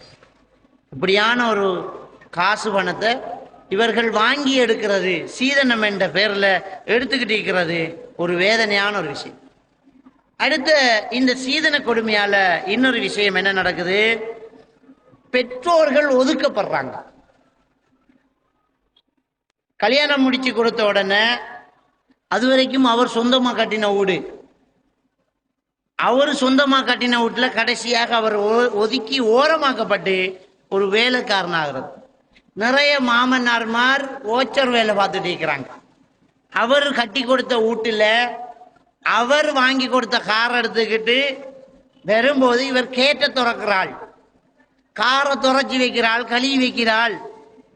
அப்படி அவ்வளவுக்கு பெரிய சீதனம் கொடுக்காத ஒரு நடுத்தர குடும்பம் அல்லது கீழ்த்தர குடும்பமாக இருந்தாலும் அவங்க ஊரார் வீட்டுல வந்து இருக்கிற ஒரு நிலைமை இருக்கிறத நாங்க பார்க்கலாம். பெருமானா ஸல்லல்லாஹு அலைஹி வஸல்லம் அவங்க சொல்றாங்க, கியாமத் நாளுக்கான ஒரு அடையாளம் தான் அன் தலிதல் அமது ரப்பதஹா, ஒரு அடிமை எஜமானி அம்மாவை பெற்றெடுப்பாள். ஒரு ஆளு பிள்ளை, ஒரு பொம்பளை பிள்ளை பெப்பா, அந்த பிள்ளைகிட்ட அவ அடிமை ஆயிடுவா, அந்த பிள்ளை அம்மாக்கு எஜமானி அம்மா ஆயிடுவா. இன்னைக்கு இந்த சீதன கொடுமையால இது நடந்துகிட்டு இருக்குது. ஒரு தாய் ஒரு வீட்டுல வேலைக்காரியா நடத்தப்படுறா. ஏன்? அது அவருக்கு கொடுத்த வீடு. அப்ப சொந்த வீடு, கஷ்டப்பட்டு கட்டின வீட தூக்கி கொடுத்துட்டாங்க. ஒரு மருமகனுக்கு, ஒரு மகளுக்கு கொடுத்துட்டாங்க. நான் சொன்னேன் இல்லையா, கோடாரி காம்பும் சேர்ந்துதான் காடு வெட்டும் என்று. இந்த பெண் சமூகத்துல சீதனத்துக்கு நம்ம வாப்பா அம்மா எவ்வளவு கஷ்டப்பட்டாங்கன்னு நல்லா தெரியும். தெரிஞ்சாலும் அந்த புருஷனோட கூட இருந்துகிட்டு அந்த சீதனத்தை கறந்தெடுக்கிறதுக்கு துணையா கோடாரிக்கு காம்பா இருக்கிறது நம்முடைய பெண் சகோதரி தான். எப்படி? தாய் தந்தையரை ஒதுக்கி ஓரம் கட்டிடுவாங்க. என்ன சொல்லுவா காலப்போக்குல கல்யாணம் முடிச்ச ஒரு 4 மாசம் 6 மாசம் ஒரு வருஷம் போயிட்டு இருக்கும்போது நீங்க மச்சான்ற கூட்டாளி மாரெல்லாம் பாரு, கொஞ்சம் படிச்சாக்கள் வார, நீங்க எந்த நேரம் படத்தை இருமி வெத்தலாதி சாப்பிட்டு இருக்காம மச்சான் என்ன அந்த பக்கமா ஒரு ரூம் கட்டி தாராங்களாம். அவரை செலவுல கட்டி தராங்க. பெரிய தர்மம் செய்யப்படுறாரு. இவ்வளவு பெரிய ஊட்ட எடுத்து போட்டவரு, பெரிய ஊட்ட எடுத்து கார் எடுத்து காணி எடுத்து கடை ரூம் எடுத்து அந்த ஆளை வாருக்குள்ள எல்லாத்தையும் நோண்டி எடுத்து போட்டு பெரிய தர்மம் மட்டும் செய்யப்படுறான் மாமனாருக்கு. என்னன்னு ஒரு ரூம் கட்டி தர்றான் எல்லா ஏற்பாட்டோடையும். மாஷா அல்லாஹ். அதுக்குள்ள அப்படி இருங்க, நாங்க ஸ்டைபுக்கு சாப்பாடு தரோம். மச்சாமாரு வார வரது, மச்சான கூட்டாளி மாறு எல்லாம் வார, படிச்சாக்கள் வார, பிரின்சிபல் மாறு வார, எவ்வளவு பேர் தேடி வருவாங்க. நீங்க ஒருத்தர் நச்சு வெத்திலா கிடிச்சு டொக் டொக் டொக்கு குத்திக்கிட்டு இருந்தா அந்த ஆளுக்கு கஷ்டம் இருக்கும். மச்சானுக்கு நித்திர வருது இல்லை இரவையில், நீங்க இருமுறை சத்தத்தில் விரட்டி விட்டுருவான். இவங்களும் நல்லா புரிஞ்சு எடுத்துக்கிட்டு வெளியில சிரிச்சுக்கிட்டு, சரி மகள் நானும் யோசிச்சேன், மச்சானுக்கு சிரமம் நானும் யோசிச்சேன் என்று சொல்லிக்கிட்டு வேலைக்காரியா போய்த்துருவாங்க. அப்ப எத்தனை பெற்றோர்கள் இன்னைக்கு ஒதுக்கி ஓரங்கட்டப்பட்டு இருக்கிறாங்க. இந்த சீதன கொடுமையால சிந்திச்சு பாருங்க. வேலைக்காரியா மாட்டாங்க. அப்படியே என்ன செய்யறா, வீட்டுல ஒரு அவக்கு வெக்கம் வந்துடும். அந்த தாய்க்கு சும்மா இருந்துட்டு சோறு திங்கிறதுக்கு வெக்கம் வந்துடும். கொடுத்ததையெல்லாம் மறந்துடுவா இந்த தாயும் தகப்பனும். அவங்களோட பெருமனசை பாருங்க. நம்ம தான் கொடுத்தோம், நாம கொடுத்த பூமியில தான் விளைஞ்சி கொட்டி ஆக்கி கொட்டுறா. நாம கொடுத்த பூமியில தான் வெள்ளாம செஞ்சு இன்னைக்கு சோறாக்கி தாராங்க. நாம தான் அவங்களுக்கு சோறு கொடுத்திக்கணும் நினைக்கணும் ஒரு கணவன், ஒரு தாயும் தகப்பனும். ஆனா என்ன நினைப்பாங்க, பாவம் மருமக உழைச்ச காரு, மருமகன் பெட்டிக்கு வந்த வெள்ளாம, மகள் வேண்டின காசு கறி, நாம சும்மா இருந்துக்கிட்டு இங்க வெக்கமா இருக்குது. அதுக்காக வீட்டுல இருக்கிற வேலைகளை பாக்குறது, கடைக்கு போறது, மருமகன கார கழுவி கொடுக்கறது, வீட்டை துப்புரவு பண்றது, இப்படியாக வேலை வடை செஞ்சுட்டு இருக்கிறது. சில இடங்களில் 2 பொம்பளை பிள்ளையா போய்த்தா அநியாய மிகப்பெரிய ஒரு கொடூரத்தை செஞ்சிருவாங்க. என்ன, வயசான காலத்துல தாய் தந்தையரை பிரிச்சு போட்டுருவாங்க. பாப்பா ஒரு மகளை விட்ட, உம்மா ஒரு மகளை விட்ட, அங்க ஒரு வேலைக்காரன் இங்க ஒரு வேலைக்காரி பிரிச்சிடுவாங்களா? பிரிச்சுக்கிட்டு ஏன் அவங்களுக்கு ஆசை இல்லையா? வயசானாலும் ஒன்னா இருந்து மௌத்தாக கூடாதா? நபிகள் நாயகம் ஸல்லல்லாஹு அலைஹி வஸல்லம் அவங்க மரணிக்கிற நேரம் ஆயிஷா நாயகி மடியில தான் மரணிக்கிறாங்க. 63 வயசுல மனைவி மடியில தான். மகள் இருந்துச்சு பாத்திமா நாய், என் ஈர கொண்டு உடம்புல ஒரு துண்டு கண்டாங்களே, அந்த பாத்திமா நாய் மடியில படுக்கணும்னு ஆசைப்படல. அபூபக்கர் சித்திக் ரலியல்லாஹு தஆலா அவர்களை பற்றி எப்போதுமே சிறப்பா பேசுவாங்களே. குகையில கூட இருந்த தோழன் அல்லாஹ் குர்ஆன்ல சொல்றாரு. அவ்வளவு பெரிய உன்னத உயர்ந்த ஈமான் உள்ள ஒரு நபி தோழர், மிக நெருக்கமான ஒருத்தர், அவர் மடியில படுக்கணும்னு ஆசைப்படல ரசூலுல்லாஹி ஸல்லல்லாஹு அலைஹி வஸல்லம். மனைவி மடியில தான் படுக்க ஆசைப்பட்டாங்க. அந்த உரிமையை கொடுக்கலையே நம்ம தகப்பனுக்கு, நம்ம தாய்க்கு கொடுக்கலையே, அவங்கள பிரிச்சு விடுறது. என்ன இப்ப ஒன்றா படுக்காங்க, புது கல்யாணம் மாதிரி. மகள் செல்வா அம்மாக்கு பாப்பாக்கு ஒரு ரூமுக்கு ஒரு நொடும்பு வலைக்குள்ள வெக்கம் இல்லையா அவங்களுக்கு? அப்படி வெக்கப்பட்டிருந்தா நீ பிறந்திருப்பியா? அப்படி வெக்கப்பட்டிருந்தா ஏன் அவங்களுக்கு ஆசை இல்லையா? வயசானாலும் அவங்க ஒன்னா இருக்கும். எவ்வளவு பெரிய சொத்துக்கள்ல சேர்த்தாலும் ஒரு பொண்டாட்டி தான் தெரியும் புருஷனுக்கு என்ன பதத்துல சோறாக்கணும். எவனும் ஆக்க மாட்டான். 4 பொம்பளை பிள்ளை இருக்கும், பாப்பாட ஸ்டைலுக்கு டீ ஊத்த மாட்டா, பாப்பாட ஸ்டைலுக்கு சோறு பதத்துக்கு இறக்க மாட்டா. பாக்குறோம் நாம, அவ ஆக்கணும். அந்த கிழவிதான் ஆக்கி வைக்கணும். அந்த வயசானவருக்கு தான் தெரியும் புருஷனுக்கு என்ன சமையல் பிடிக்கும், எப்படி பதத்துல இறக்கணும். அவங்க தான் சேர்ந்து வாழணும். அவங்களை ஏன் பிரிக்கிறோம்? அவங்களை சேர்ந்து வாழ வைக்கணும். வேலைக்காரியா பிரிச்சுட்டோம், ஆளுக்கு ஒரு கூறு. மகளை விட்ட வாப்பா, மகளை விட்ட இன்னொரு மகளை விட்ட மகள் உம்மா பிரிச்சு வச்சுட்டாங்க. அப்ப சேர்ந்து வாழ முடியல. பிள்ளைகளுக்கு கல்யாணம் முடிக்கிறதுக்கு, கல்யாணம் முடிச்சு இளமையில என்னமோ 2-3 வருஷம் வாழ்ந்துருவார். கல்யாணம் கட்டி கொடுக்கறதுக்காக வெளிநாட்டுக்கு போய் கணவன் மனைவி பிரிஞ்சிருவாங்க. வந்து கல்யாணம் முடிச்சு பேர பிள்ளை பிறந்தோன்னே திரும்ப பிரிச்சுட்டாங்க. எவ்வளவு பெரிய அநியாயம் நடக்குது. பெத்த பிள்ளைகள் செய்யற கொடுமைகளை பாருங்க. பெத்த பிள்ளைகள் அவ்வளவு பெரிய கொடுமை இன்னைக்கு பெற்றோர்களுக்கு நடந்துகிட்டு இருக்குது. இது இந்த சீதனத்தால் இந்த முஸ்லிம்களுக்கு ஏற்படக்கூடிய சீரழிவு. அடுத்தது என்ன? நம்முடைய பெண்கள், சகோதரன் இல்ல, தகப்பனுக்கு வயசு போச்சு, சுகம் இல்ல, பெண்கள் என்ன செய்வாங்க? பக்கத்து தெருவில் இருக்கிற கடைக்கு போறதுக்கே பயப்படுவாங்க. பெண் அப்படித்தான், அச்சமடம் நானும் சொல்லுவாங்க இல்லையா? அவ்வளவு இல்லாட்டியும் ஆனா பெண்களுக்கு ஒரு பயம், ஒரு வெக்கம், ஒரு கூச்சம் இருக்கத்தான் செய்யும். பெற்றோர்கள் அப்படித்தான் பழப்பாங்க. சின்ன வயசா இருக்கும் போது கடை கொடுவாங்க, கொஞ்சம் புள்ள தலைப்பட்டுட்டு வந்துட்டு ஒரு 12 வயசு ஆயிட்டோன்னு பயந்துருவோம். அதுல இந்த காலத்துல பிள்ளை 5 பொம்பளை பிள்ளைண்டா உள்ளது இல்லை பையன் அவ்வளவுக்கு. அது ஒரு காலத்துல குமர வெளியில விடுறது பயப்படுற. இப்ப பொம்பளை பிள்ளையா இருந்தா குமர ஸ்டேஜ் தான். பொம்பளை பிள்ளைனா பொம்பளையா தான் பார்க்கான், குழந்தையா பார்க்கான்னு இல்லை. அப்ப அப்படி பொத்தி பொத்தி வளர்த்த பிள்ளை பக்கத்து கடைக்கு போகாம பாப்பா ஒலிம்பி சட்டை போட்டு போவான். நீமா நான் போயிட்டு வரேன்றான். தனியா போகாத, டியூஷன் கிளாஸுக்கு ஏத்தி கொண்டு விடுறது, கவனமா கண்ணுக்கு வச்சுக்கிறது. அப்படியே வளர்த்த ஒரு பிள்ளை கல்யாணம் முடிக்கிறதுக்காக வேண்டி ஒருத்தனோட வாழணும்ங்கிறதுக்காக வேண்டி தயாராகுறா. என்ன தயாராகுறா? வெளிநாட்டுக்கு கிளம்புறா. அண்மையில் ஒரு பெரிய பிரச்சனை போயிட்டு இருந்துச்சு. பெரிய ஒரு பிரச்சனை. இலங்கை பணிப்பெண் ஒன்றுக்கு கழுத்து வெட்டினது, மரண தண்டனை கொடுத்தது சவுதி அரேபியாவில். சவுதி அரேபியாவை போட்டு நொந்துக்கிட்டே இருந்தோம். அவ வாப்பாட அக்கௌண்ட போட்டாங்க போன்ல. அவ வாப்பா அனீஃபோட பேரை போட்டு அனீஃபுடைய அக்கௌண்ட் நம்பர். அவ மொத்த போயிட்டா. வாப்பாவுக்கு உதவுங்க. அந்த கையால் ஆகாதவனுக்கு ஏன் உதவணும்? பெத்த பிள்ளைய வெளிநாட்டுக்கு ஏத்தினையே அதுக்கா? நீ ஒரு அப்பனடா, உன் பிள்ளைய சொந்த பிள்ளைய வெளிநாட்டுக்கு ஏத்துறியே, நீ ஒரு பாப்பாவா? எப்படி ஏத்துவ?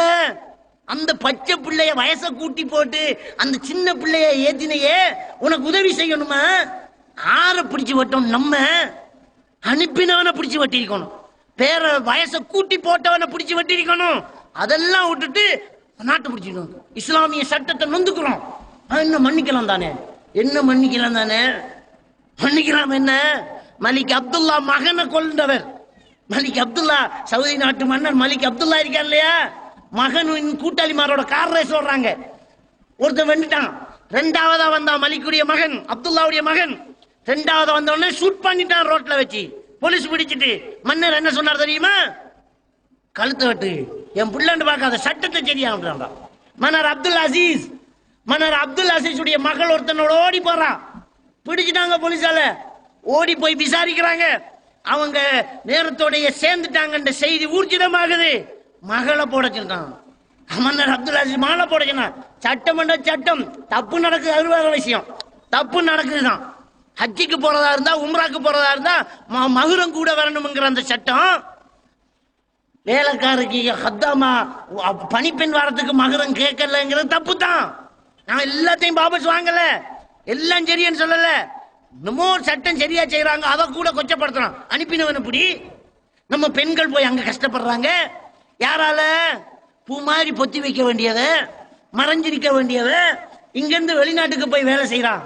எவன் வீட்டுலயோ கிளாஸ கழுவுறா, எங்கேயோ போய் வேலை செஞ்சுக்கிட்டு இருக்கிறான். எப்படி நடத்துறான் பாருங்க. வண்டியில பின்னால வச்சு கொண்டு வரோம். ஆடு மாடை ஏத்திக்கு போற மாதிரி நம்ம பணிப்பெண்களை பின்னால வச்சு கொண்டு வரத பாருங்க. அப்படி கொண்டு போய் கஷ்டப்பட்டு கேவலப்பட்டு உழைச்சிக்கிட்டு அவ வீட்டை கட்டுவா. அவ வீட்டை கட்டிக்கிட்டு வந்தா இந்த பெண் தன்மை கொண்ட ஆண் என்ன செய்யறா? அந்த வீட்டுல போய் கல்யாணம் படிச்சுட்டு இருக்கிறார். அந்த வீட்டுல போய் கல்யாணம். இது பாம்பு புற்று கேள்விப்பட்டிருக்கிறீங்களா? பாம்பு புற்று. நம்ம என்ன சொல்றோம்? பாம்பு புற்று என்று தான் சொல்லுவோம். ஆனா கட்டினது பாம்பு இல்லை, கரையான் கட்டினது. சின்ன கரையான் தான் கட்டுறது. அது வச்ச முட்டைய குடிக்க பாம்பு உள்ளுக்கு இறங்கிடும். அங்கேயே படுத்துடும். கடைசியா கரையானுக்கு போக இயலாது. நம்ம சொல்றது பாம்பு புற்றண்டு. அப்படித்தான் இன்றைக்கு நிறைய இன்ஜினியர் வீடு, இது டாக்டர் வீடு, இது மாசர வீடு, இது அசரத்துற வீடு. அசரத்துற வீடா மாசர வீடா? ஒரு செங்கல் தூக்கிட்டு போற. அந்த வீட்டை கட்டினவன் சேக்கஸ் இல்லாத ஒரு புஷ் பைக்கில் கர்புர்னு ஓடிட்டு போவான் ரோட்டால. சேக்கஸ் இருக்காது அந்த சைக்கிளுக்கு, பிரேக் இருக்காது, 15 ரோட பிரேக்கு கட்ட இருக்காது. ஓடிட்டு போவான். பாவி தோல்ல ஒரு சால்வியை போட்டுக்கிட்டு. இதை கட்டி 4 பேர் என்ன? மௌலையில வீடு, இன்ஜினியர் வீடு, டாக்டர். பாம்பு புற்றுடா இது, பாம்பு புற்று. அப்ப இவ கஷ்டப்பட்டு கட்டுவா, அந்த ஆளு வந்து குடியிருப்பான். அப்ப இந்த பொம்பளை கஷ்டப்பட்டு வீட்டை கட்டுவா, அவர் வந்து குடியிருப்பார். குடியிருச்சா கல்யாணம் முடிச்சு காலையில பொண்டாட்டி ஒழுப்புவார். ஒழுப்புடி பாத்ரூம் போகணும், போக வேண்டியது தெரியாது. நானா கட்டினேன், எங்க பாத்ரூம் எங்க காட்டு. அன்னைக்கு பொண்டாட்டி முன்னால பின்னால புருஷன், அன்னைக்கு போனவர் தான். அதுல இருந்து பொண்டாட்டி பின்னாலதான். அவ ஊடு தானே, சண்டை பிடிக்க பயம், சத்தம் போட பயம், பட்டக்காரங்க சொல்லிடுவாள். கணக்க புருஷமாருக்கு சண்டை பிடிக்க சத்தம் போட பயணம் அடக்குற. மன்னிச்சுட்டேன், நண்டு பல்ல கடிக்கிறேன், என்னத்தான் மன்னிச்சுட்டேன், சத்தங்கு தான் போட்டா பேக்க தூக்கன்றுவாள். அவ்வளவுக்கு இன்னைக்கு பெண் தன்மை கொண்ட மணமகன், அவ்வளவு கஷ்டப்பட்டு இன்றைக்கு பணிப்பெண்ணாக பெண்கள் வெளிநாட்டுக்கு போறாங்க. எதை இழக்கணுமோ அதை எதை இழக்க கூடாதோ அதையெல்லாம் இழக்கிறாங்க. மானத்தை, மரியாதை எல்லாம் இழக்கிறாங்க. தனிய மேய்கிற ஒரு ஆட்டோ நாய் கண்டா விடுமா? விடுமா? இன்னைக்கு தகப்பன் தாய் எல்லாம் இருக்கும்போது கடத்தருவுக்கு போன பிள்ளைய பிடிச்சி கற்பழிச்சுறான். நம்ம பெண்கள் பிடிச்சி வெளிநாட்டுக்கு அனுப்புறோம். தெரியல என்ன நடக்குதுன்றே தெரியல. அண்மையில் நான் 5 வருஷத்துக்கு முன்னால ரியாதுக்கு கிளம்பின பிளைட்ல குண்டிருக்கின்ற ஒரு வதந்தி, ரியாதுக்கு கிளம்பின பிளைட்ல குண்டிருக்கின்ற ஒரு வதந்தி வந்துச்சு. ரன்வேயில போன பிளைட்ட கதவை திறந்துட்டான், பாஞ்சிட்டாங்க. அப்ப என்னுடைய ஒரு கூட்டாளியும் அதுல போயிருந்தார், அவரும் பாஞ்சிட்டார். எல்லாம் பாஞ்சோம். ஒரு பொம்பளை கீழே பாஞ்சு மௌத்த பண்ணான். ஒரு ஹவுஸ்மேட், கிழக்கு மாகாணத்தை சேர்ந்த ஒரு பொம்பளை, ஊரை சொல்லலாம், கிழக்கு மாகாணம் தான். மௌத்த பண்ணான். மௌத்தாவோட பாஸ்போர்ட் எடுத்து வீட்டுக்கு அறிவிக்கிறாங்க. அறிவிச்ச உடனே உம்மக்காரி என்ன சொல்ற, வாப்பக்காரி அவ ஒரு கிழமைக்கு முன்ன போய்த்தாவே ரியாதுக்கு, ஒரு கிழமைக்கு முன்ன ரியாதுக்கு போயிட்டான். அது போலதான் நல்ல ஏஜென்ட் பிடிபடுறாரு. சப்பு என்ன செஞ்சுக்கான் தெரியுமா? பாதுகாப்பா கையில பிடிச்சி மகளை கூட்டிக்காந்து வாப்பா கொடுக்காரு. ஏர்போர்ட்டுக்குள்ள கொண்டு போயாச்சு. கொண்டு போனோடனே சப்பு வந்து சொல்லிக்கான், சரி 12 மணிக்கு ஃபிளைட்டு வாங்க, அந்த பக்கம் ஃபிளைட்டு கிளம்பும் கையை காட்டுவாங்க. அந்த பக்கம் கம்பிவேலி பக்கமா போய் நின்று கிளம்புற ஃபிளைட்டு கையை காட்டிக்காங்க. ஆனா அந்த ஃபிளைட்ல அவ இல்லை. அவ டிக்கெட்டை கொண்டு கொடுத்தோம்னா கவுண்டர்ல சொல்லிட்டான், ஒரு கிழமை டைம் இருக்குமா அப்படின்ட்டான். இப்போ சப்பு வாரான் வந்து என்ன சொல்லிக்கான், ஐயோ தவறுதெல்லாம் மிஸ் பண்ணிட்டேன், டேட்டை கவனிக்கல, உங்க உமா பாப்பாவும் போயிட்டாங்க, என்ன செய்யறது, போன மாதிரி இருக்கட்டும், அடுத்த கிழமை போகலாம் வாண்டு கூட்டி போயிட்டான். அவதான் செத்து போனான். பாருங்க எவ்வளவு பெரிய அநியாயம் நடக்குது. அவ்வளவு கொடுமை அந்த பிளைட் ஆக்சிடென்ட் நடந்ததுனால தெரிய வந்துச்சு. அவ்வளவு பெரிய கொடுமை நடந்துகிட்டு இருக்குது. இது இந்த சீதனத்தால நடக்குதே. கேள்வி எனக்கு அல்ல நியாயமா தான் கேட்பான். அல்பாத்தி அவதர மௌலியில இருந்து வாங்கி எடுக்கிறவர் வரைக்கும் வாங்கி கேட்பான். அடுத்தது என்ன, இந்த சீதனத்தால பாவத்தை அங்கீகரிக்கக்கூடிய ஒரு கலாச்சாரத்தை நாங்க பார்க்கிறோம். பாவங்களை அங்கீகரிக்கிறான் ஒரு மனுஷன், இன்னும் பாவம் கூட்டிட்டு வர வழி இல்லை, வட்டி என்று தெரியும். என்ன செய்த, உழைச்சே ஆகணும், கொடுத்தே ஆகணும், விட போறேங்கிறான் கல்யாணத்தை. பேசிக்கிட்டு வந்து கடைசியா கல்யாணத்துக்கு 2 நாள் இருக்கக்குள்ள ஒரு அறிக்கை விடுவான். இஸ்ரவேல் அறிக்கை விடுற மாதிரி அறிக்கை விடுவான். அந்த கடவுமையும் எழுதணுமாம், இல்லாட்டி நல்ல இடத்த பொன் வருதாம் ஒரு அறிக்கை வருது. நல்ல இடத்துல பொண்ணுண்டு வருதான், கடவுமையும் எழுதணுமா. என்ன செய்ய, மத்த மகளை கடலை தள்ளுவோம், இதை கட்டி கொடுப்போம் கொடுத்துரும். அப்ப நிர்பந்தம் வருது, எடுத்ததெல்லாம் எடுத்துட்டான். அப்ப என்ன செய்யறான், கோவப்படுறான். ஒரு மனுஷன் கூடுதலா நெருக்கீட்டுக்குள்ளாகும் போது கோவப்படுவான். என்ன அல்லான்றான், நம்மள யாரு பார்த்த, ஏன் அவங்க வந்து பார்த்தாங்களா அப்படின்றான். அவன் செய்யறதை செய்வோம், அல்ல நரகத்துக்கு போறா போடட்டும் தவறு. ஆனா அந்த மனநிலையை உருவாக்கினாரு நம்ம தானே செய்யறான். ஒரு உத்தியோகத்துல இருக்கிறவன் அதுல வர சம்பளம் பாதார் திங்கிறதுக்கு போதும், கல்யாணம் பற்றி கொடுக்க போதுமா? அப்ப மேசைக்கு கீழால ஒரு கையை நீட்டிடுவான். அப்ப என்ன செய்யறான், இதுல கல்யாணம் கஷ்டமான உடனே விபச்சாரம் நடக்குது. பாருங்க எப்படி விபச்சாரம் நடக்குது. நான் சவுதி அரேபியாவில் குவைத் போன்ற நாடுகளில் தவா பிரச்சாரங்களுக்கு போற நேரம் அங்க நம்முடைய ஊரு மக்களை சந்திக்கிறேன். என்னோட படிச்சவன், ஏண்டா கல்யாணம் பண்ற இல்லையாடா, நீ கல்யாணம் பண்ற இல்லையாடா, எனக்கு நாடு உள்ளடா, உனக்கு ஊருக்கு வர ஆசை இல்லையாடா. என்ன சொல்றான் தெரியுமா, இன்னொரு சங்கச்சிரிக்கி மச்சான் சொல்றான், வல்லாஹி இன்னொரு சங்கச்சிரிக்கி, அதையும் நிறைவேற்றினா எவ்வளத்தையாலும் நானும் எடுத்துக்கிட்டாங்க கல்யாணம் காட்டுறேன். எனக்கிட்ட இருந்து 4 வீடு கட்டி எடுத்தானுங்களே, நான் ஒரு இடத்த எடுத்து போட்டு தான் பண்ணுவேன். அப்படியேங்க கஷ்டம் இல்லையாடா உனக்கு, ஹோட்டல்ல சாப்பிட்றேங்கிறான். கஷ்டம் இல்லையானதுக்கு ஹோட்டல்ல சாப்பிட்றேங்கிறான், விபச்சாரம் செய்யறேங்கிறான். பச்சையா அப்ப எந்த அளவுக்கு போவாங்க? அந்த வயசுல கல்யாணம் முடிக்கல, கல்யாணம் முடிக்க முடியாது, ஆசை இல்லாமல இருக்கா. 34 வயசுல 36 வயசுல ஆசை இல்லாமல இருக்கான். வெளிநாட்டுல ஆசை இருக்குது, வழி இல்லை. இன்னொரு தங்கச்சிரிக்கு பாப்பா வரனான்ருவார். இன்னொரு தங்கச்சிரிக்கு மகன் அத்திவாரம் கிளம்பிச்சு, கொஞ்சம் தான் அப்படின்றான். அப்ப இப்படி கடூரமான பாவங்கள் நடக்குது. அதே மாதிரி என்ன, திருட தொடங்கிடுவான். அவன் அவசரமா கல்யாணம் பண்ணணும், அவன் அவசரமா கல்யாணம் பண்ணணும். தங்கச்சி வேற இருக்குது, கஃபில் பேங்க்ல ஓட சின்ன காசோட பிளைட்ல ஏறிடுவான். பிளைட்டா நல்ல அந்நியமா பழைட்டான், 8 வருஷமா வேலையிறான் கடையில்கிட்ட. 10 லட்சம் ரியால கொண்டு பேங்க்ல போட சொல்லிடுவான். 10 லட்சம் ரியால் எடுத்தோன்னா தங்கச்சிக்கு போட்ட அத்திவாரமும் இவனுக்கு கேட்டு வச்ச பொண்ணு நினைப்பு.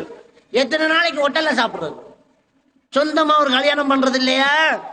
என்ன செய்வான்? பேங்குக்கு போற வழியில அவனுக்கு மூட்டு வேற செய்யும்.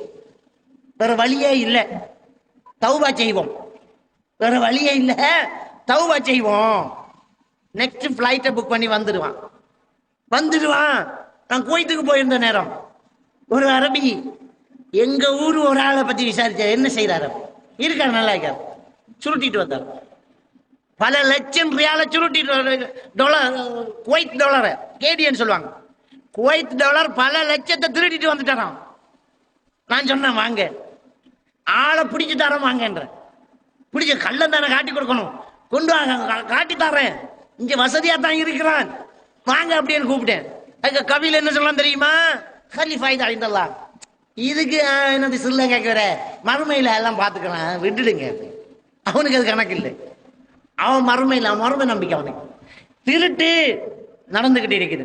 அதே மாதிரியாக கொள்ளை அடிக்கிறது நடந்துகிட்டு இருக்குது. பறிச்சு எடுக்கிறான். கொள்ளை என்ன காரணம்? பொம்பளை பிள்ளைக்காரன் என்ற காரணம். பிச்சை எடுக்கிறான். என்ன பிச்சை? கௌரவ பிச்சை. இங்க இருக்கிறவன் எங்க ஊருக்கு வர, எங்கட ஊர்ல இருக்கிறவன் உங்களோட ஊர்ல வர. ஏன்னா காத்தாங்குடி ஆளு, காத்தாங்குடி சும்மா பள்ளியில வெள்ளை விரிச்சு உட்காரனாவே வைக்கும். அக்கரபாத்துக்கு வர, அக்கரபாத்துல வெள்ளைய விரிச்சிட்டு குமரு காரியம் நிமிந்து நிமிராமலும் தலைய. எவ்வளவு வேதனையான ஒரு விஷயம். அவனுக்கு ஒரு மானம் இருக்குதா இல்லையா? ஒவ்வொரு மனிதனுக்கு ஒரு ஆளுமை இருக்குது, தன்மானம் ஒன்று இருக்குது. சுப்ஹானல்லாஹ், ஒரு தன்மானத்தை ஒருத்தன் இழக்கிறான், பிச்சை எடுக்கிற நிலைமைக்கு வந்துட்டான்னு சொன்னா எவ்வளவு நிற்கதியான ஒரு நிலைக்கு ஒரு தகப்பம் வந்திருக்கான் பாருங்க. நம்ம வாலிபரா இருக்கும்போது எவன்கிட்டயாவது கை நீட்டி இருப்போமா? ஒரு டீ வேண்டி தாடான்னு சொல்லியிருப்போமா? அட்டைக்கு கிட்டி இருப்போம். இன்னொருத்தன் 1 ரூபா கேட்கறதுக்கு வெக்கப்பட்டிருப்பான். கல்யாணம் பண்ணுவான். குமரிகளை பார்க்கும் போதெல்லாம் வயிறு பத்தும். இன்னொருத்தர் பெரிய ஆயிடுவா. ஒருத்தி குமராயி கல்யாணம் இல்லாம இருக்கும், இன்னொருத்தி குமராயிருவா. இந்த கன்னி பெண்களை பார்க்க போதெல்லாம், இந்த குமரிகளை எல்லாம் பார்க்கும் போதெல்லாம் நமக்கு வீடு இல்லையே, நமக்கு காசு இல்லையே, வருமானம் இல்லையே அப்படி என்று ஒரு தகப்பை ஏங்குறான். வெக்கத்தை விட்டு, தன்மானத்தை இழந்து, ரோஷத்தை இழந்து இன்னொரு ஊர்ல போய் உட்கார்ந்துக்கிட்டு, சின்ன விஷயமா பிச்சை எடுக்கிறது, இன்னொரு ஊர்ல போய் உட்கார்ந்துக்கிட்டு ஒரு வெள்ளைய விரிச்சுக்கிட்டு குமர்காரி கேட்கிறான்.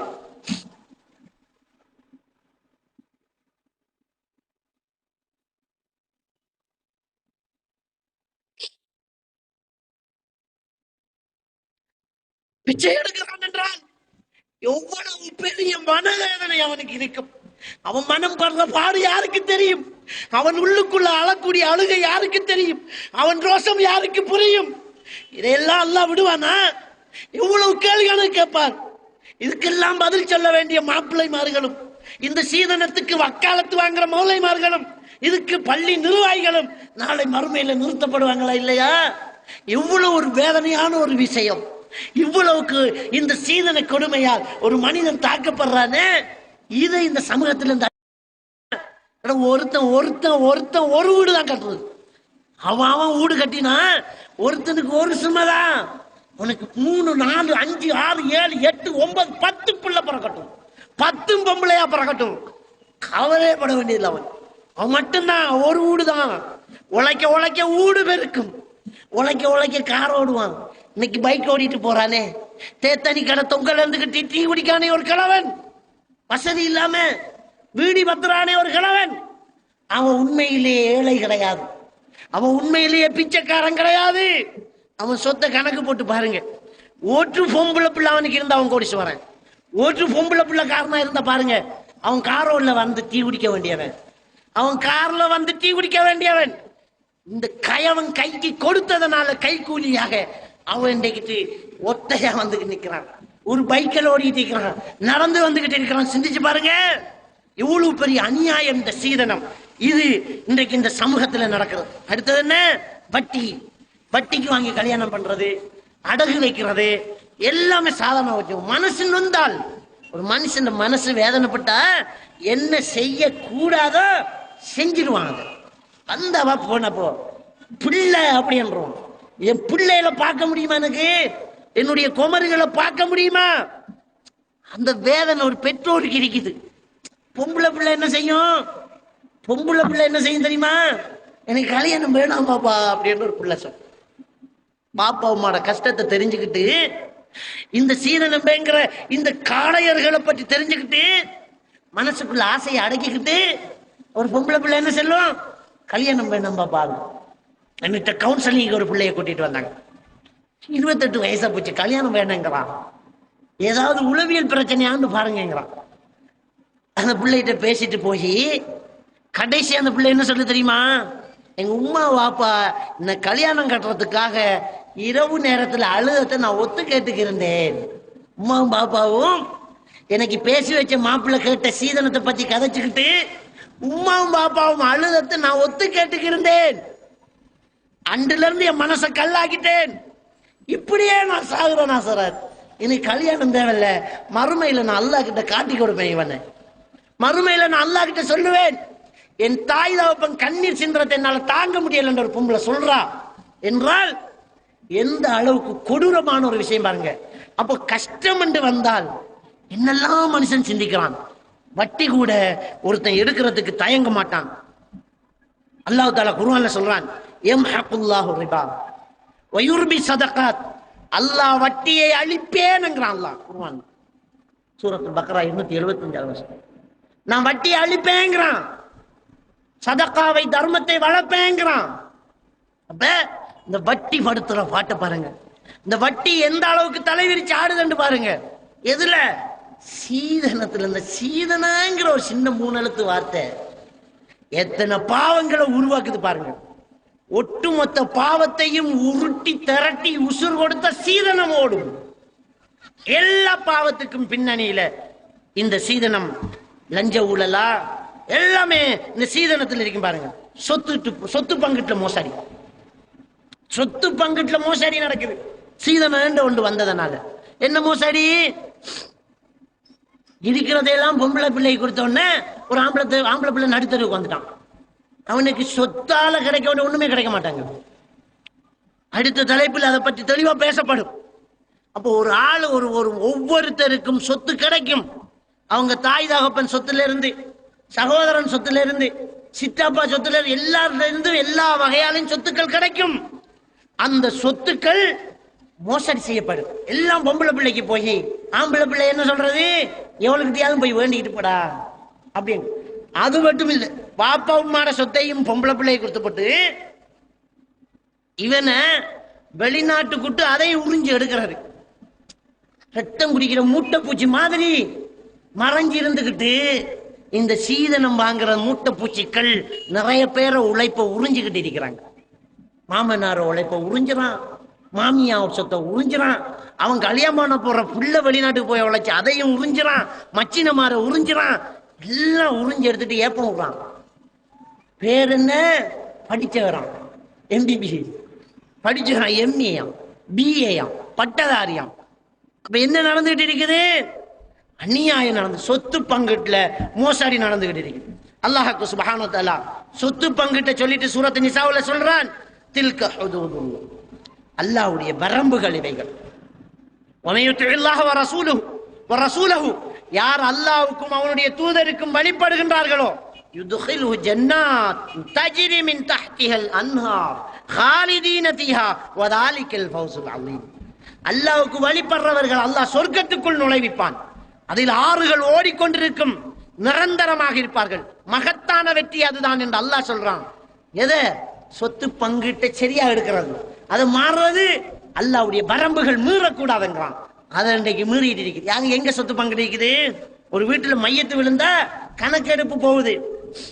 கட்டத்துக்கு என்ன மாடை இருக்கிறா, ஏழண்டைக்கு என்ன மாடை இருக்கிறா, எங்க ஓடர் கொடுத்தீங்க, பந்தலுக்கு ஓடரா, கதிரைக்கு ஓடரா, இதான் கேட்க போறான். எவனாச்சும் போய் சொத்து பங்கிட்ட எப்ப வச்சுக்குவோம்? சொத்தை இஸ்லாமிய முறைப்படி பங்கிடணுமே. இருக்கிற மௌலைமாருக்கு சொத்தை கணக்கு பார்க்க தெரியா?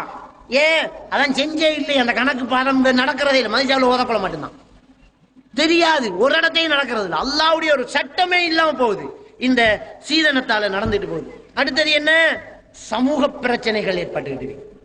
சமூக பிரச்சனை சீதனம். இன்னைக்கு ஊர்ல பொம்பளை பிள்ளைகளை பாடி பண்றான். ஸ்கூலுக்கு போற பொம்பளை பிள்ளைகளை பாடி பண்றான்னு வைங்க. தனியே ஒரு பொம்பளை பிள்ளை போக முடியாது இருக்கேன்னு வைங்க. கூயண்டுகிட்ட ரோட்டு வழியா கொஞ்சம் பேர் 12 மணி போற கத்திக்கு போவான். 10 மணி போற ரோட்ல போன் பேசிட்டு நிற்பான். நைட் கடைகளுக்கு போய் பாருங்க, கொஞ்சம் பொடிய மாதிரி விடிய விடிய முடிச்சுட்டு இருப்பான். அவனுக்கு நைட்டு தான் டே தான் நைட்டு.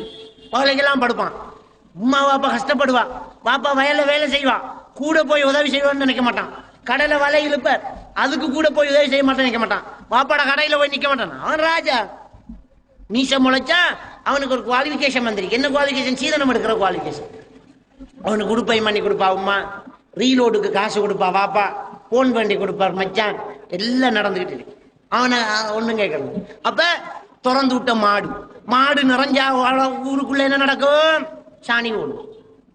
ஊருக்கு மாடு நிறைஞ்சா சாணி போடும், கொம்பால குத்தும், பிரச்சனை நடக்கும். இந்த சீதனம் என்கிற ஒன்று இருந்ததாலதான் நிறைய கட்டாக்காளி மாடுகள் உலாத்து. அவன் எதுக்கு கஷ்டப்படணும்னு கேட்கறான். ஒருத்தன் நேரத்தோட ஏன் படுக்கணும்? காலத்தால வேலைக்கு போகணும்னா தான் நேரத்தோட படுக்கணும். காலத்தால வேலைக்கு போற இல்லையே. அப்போ விடிய விடிய நைட் கடையில இருந்துக்கிட்டு அரட்டை அடைஞ்சி அவளை வீட்டு பூக்காண்ட தூக்கி இந்த வீட்டுல வச்சு போட்டு போய்த்துருவான். 2 வீட்டுலையும் சண்டை நடக்கும் காலத்தால. வழங்கிட்டா இந்த ஊருக்கு கோழி அளவெடுத்து ஆக்கிட்டீங்கிற கல்லன் இல்லை, இந்த கட்டாக்காளிகள். அது ஒரு முசுப்பாத்தி. என்ன முசுப்பாத்தி? கோழியை களவெடுத்து பிஸ்மில்லாண்டு அறுத்து சாப்பிடுறது ஒரு முசுப்பாத்தி. இப்படி நடந்து. அப்ப இந்த சமூக கொடுமைகளுக்கு காரணம் என்ன? சீதனம் தான். சீதனத்தை விடு. ஒவ்வொருத்தரும் தன்னுடைய இளைஞர்கள் தன்னுடைய மகனுக்கு, டே நீ வீட்டை கட்டி பொண்ணுறா, ஊடு கட்டணுமா பாப்பா, அன்னைக்கு தான் அவன் சார்ந்த இறுக்கி கட்டுவான்.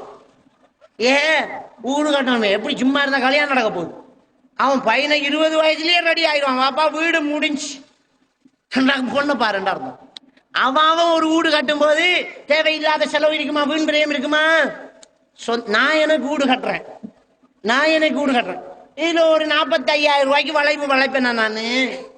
ஒரு 75,000 ரூபாய்க்கு ஒரு லைட் கட்டி தொங்க விடுவேன் நான். எனக்கு வீடு கட்டினா ஏன்னா வெளிச்சமா இருந்தா போது, ஒரு பல்ப போடுறான். ஆனா எனக்கு இன்னொருத்தன் வீடு கட்டக்கொள்ள யோசிப்பேன், இன்னும் என்னத்தை கூட்டி கேட்கலாம். நக்கு திங்கிறது தானே விளங்கா. நக்கு திங்கிறதுல என்னெல்லாம் கேட்கலாம். இன்னொரு கோழிக்கால் வெய்யங்கள்லாம், அந்த பிளேட்ல கொஞ்சம் நல்ல டிசைன் என்ன இது பிளைட் தான். இதை பிளேட் இதுல மனுஷன் சாப்பிடுவானே, நாய்க்கு வைக்கிறது மாதிரி. அவர் திங்கிறண்டா வாழலையிலேயே தின்றுட்டு போய்த்துருவான்.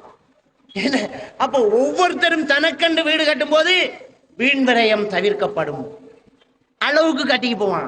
தேவையில்லாத செலவு தேவையில்லை. வீட்டை கட்டி 4 கோபிஷம் அடிச்சு அந்த கோபிஷத்துக்கு மேல ஒரு 15 பல்பை போட்டு 3000 ரூபாய் கரண்ட் பில்லு கட்டும். அந்த பல்பு வெளிச்சத்துல ஒரு நாளும் இருக்கிறது.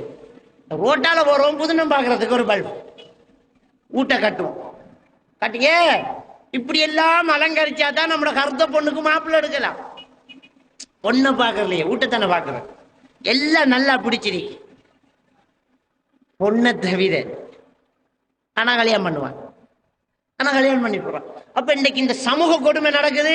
என்ன காரணம்? சீதனம். ஒவ்வொரு ஆம்பளை பிள்ளைக்கு நீ உழைச்சி நீ வீடு கட்டணும் கட்டளை இட்டு பாருங்க. நீ காணிய கூட கட்டடா விட்டா அப்படின்னு சொல்லி பாருங்க. அவன் உழைப்பான், நேரத்துக்கு படுக்க வந்துடுவான். நேரத்துக்கு வேலைக்கு போகணும். காலையில நேரத்தோட வேலைக்கு போகணும், படுக்க வந்துடுவான். 18 வயசுல கல்யாணம் பண்ணி கொடுங்க, சின்ன வயசுல கல்யாணம் பண்ணி கொடுங்க. என்னதுக்கு? எலும்புல பலம் இல்லாத பிறகு எல்லாம் முறுத்து மீசை நிறைக்கிறது கட்டி பார்க்கக்குள்ள கல்யாணம் பண்ணி கொடுக்குறான்.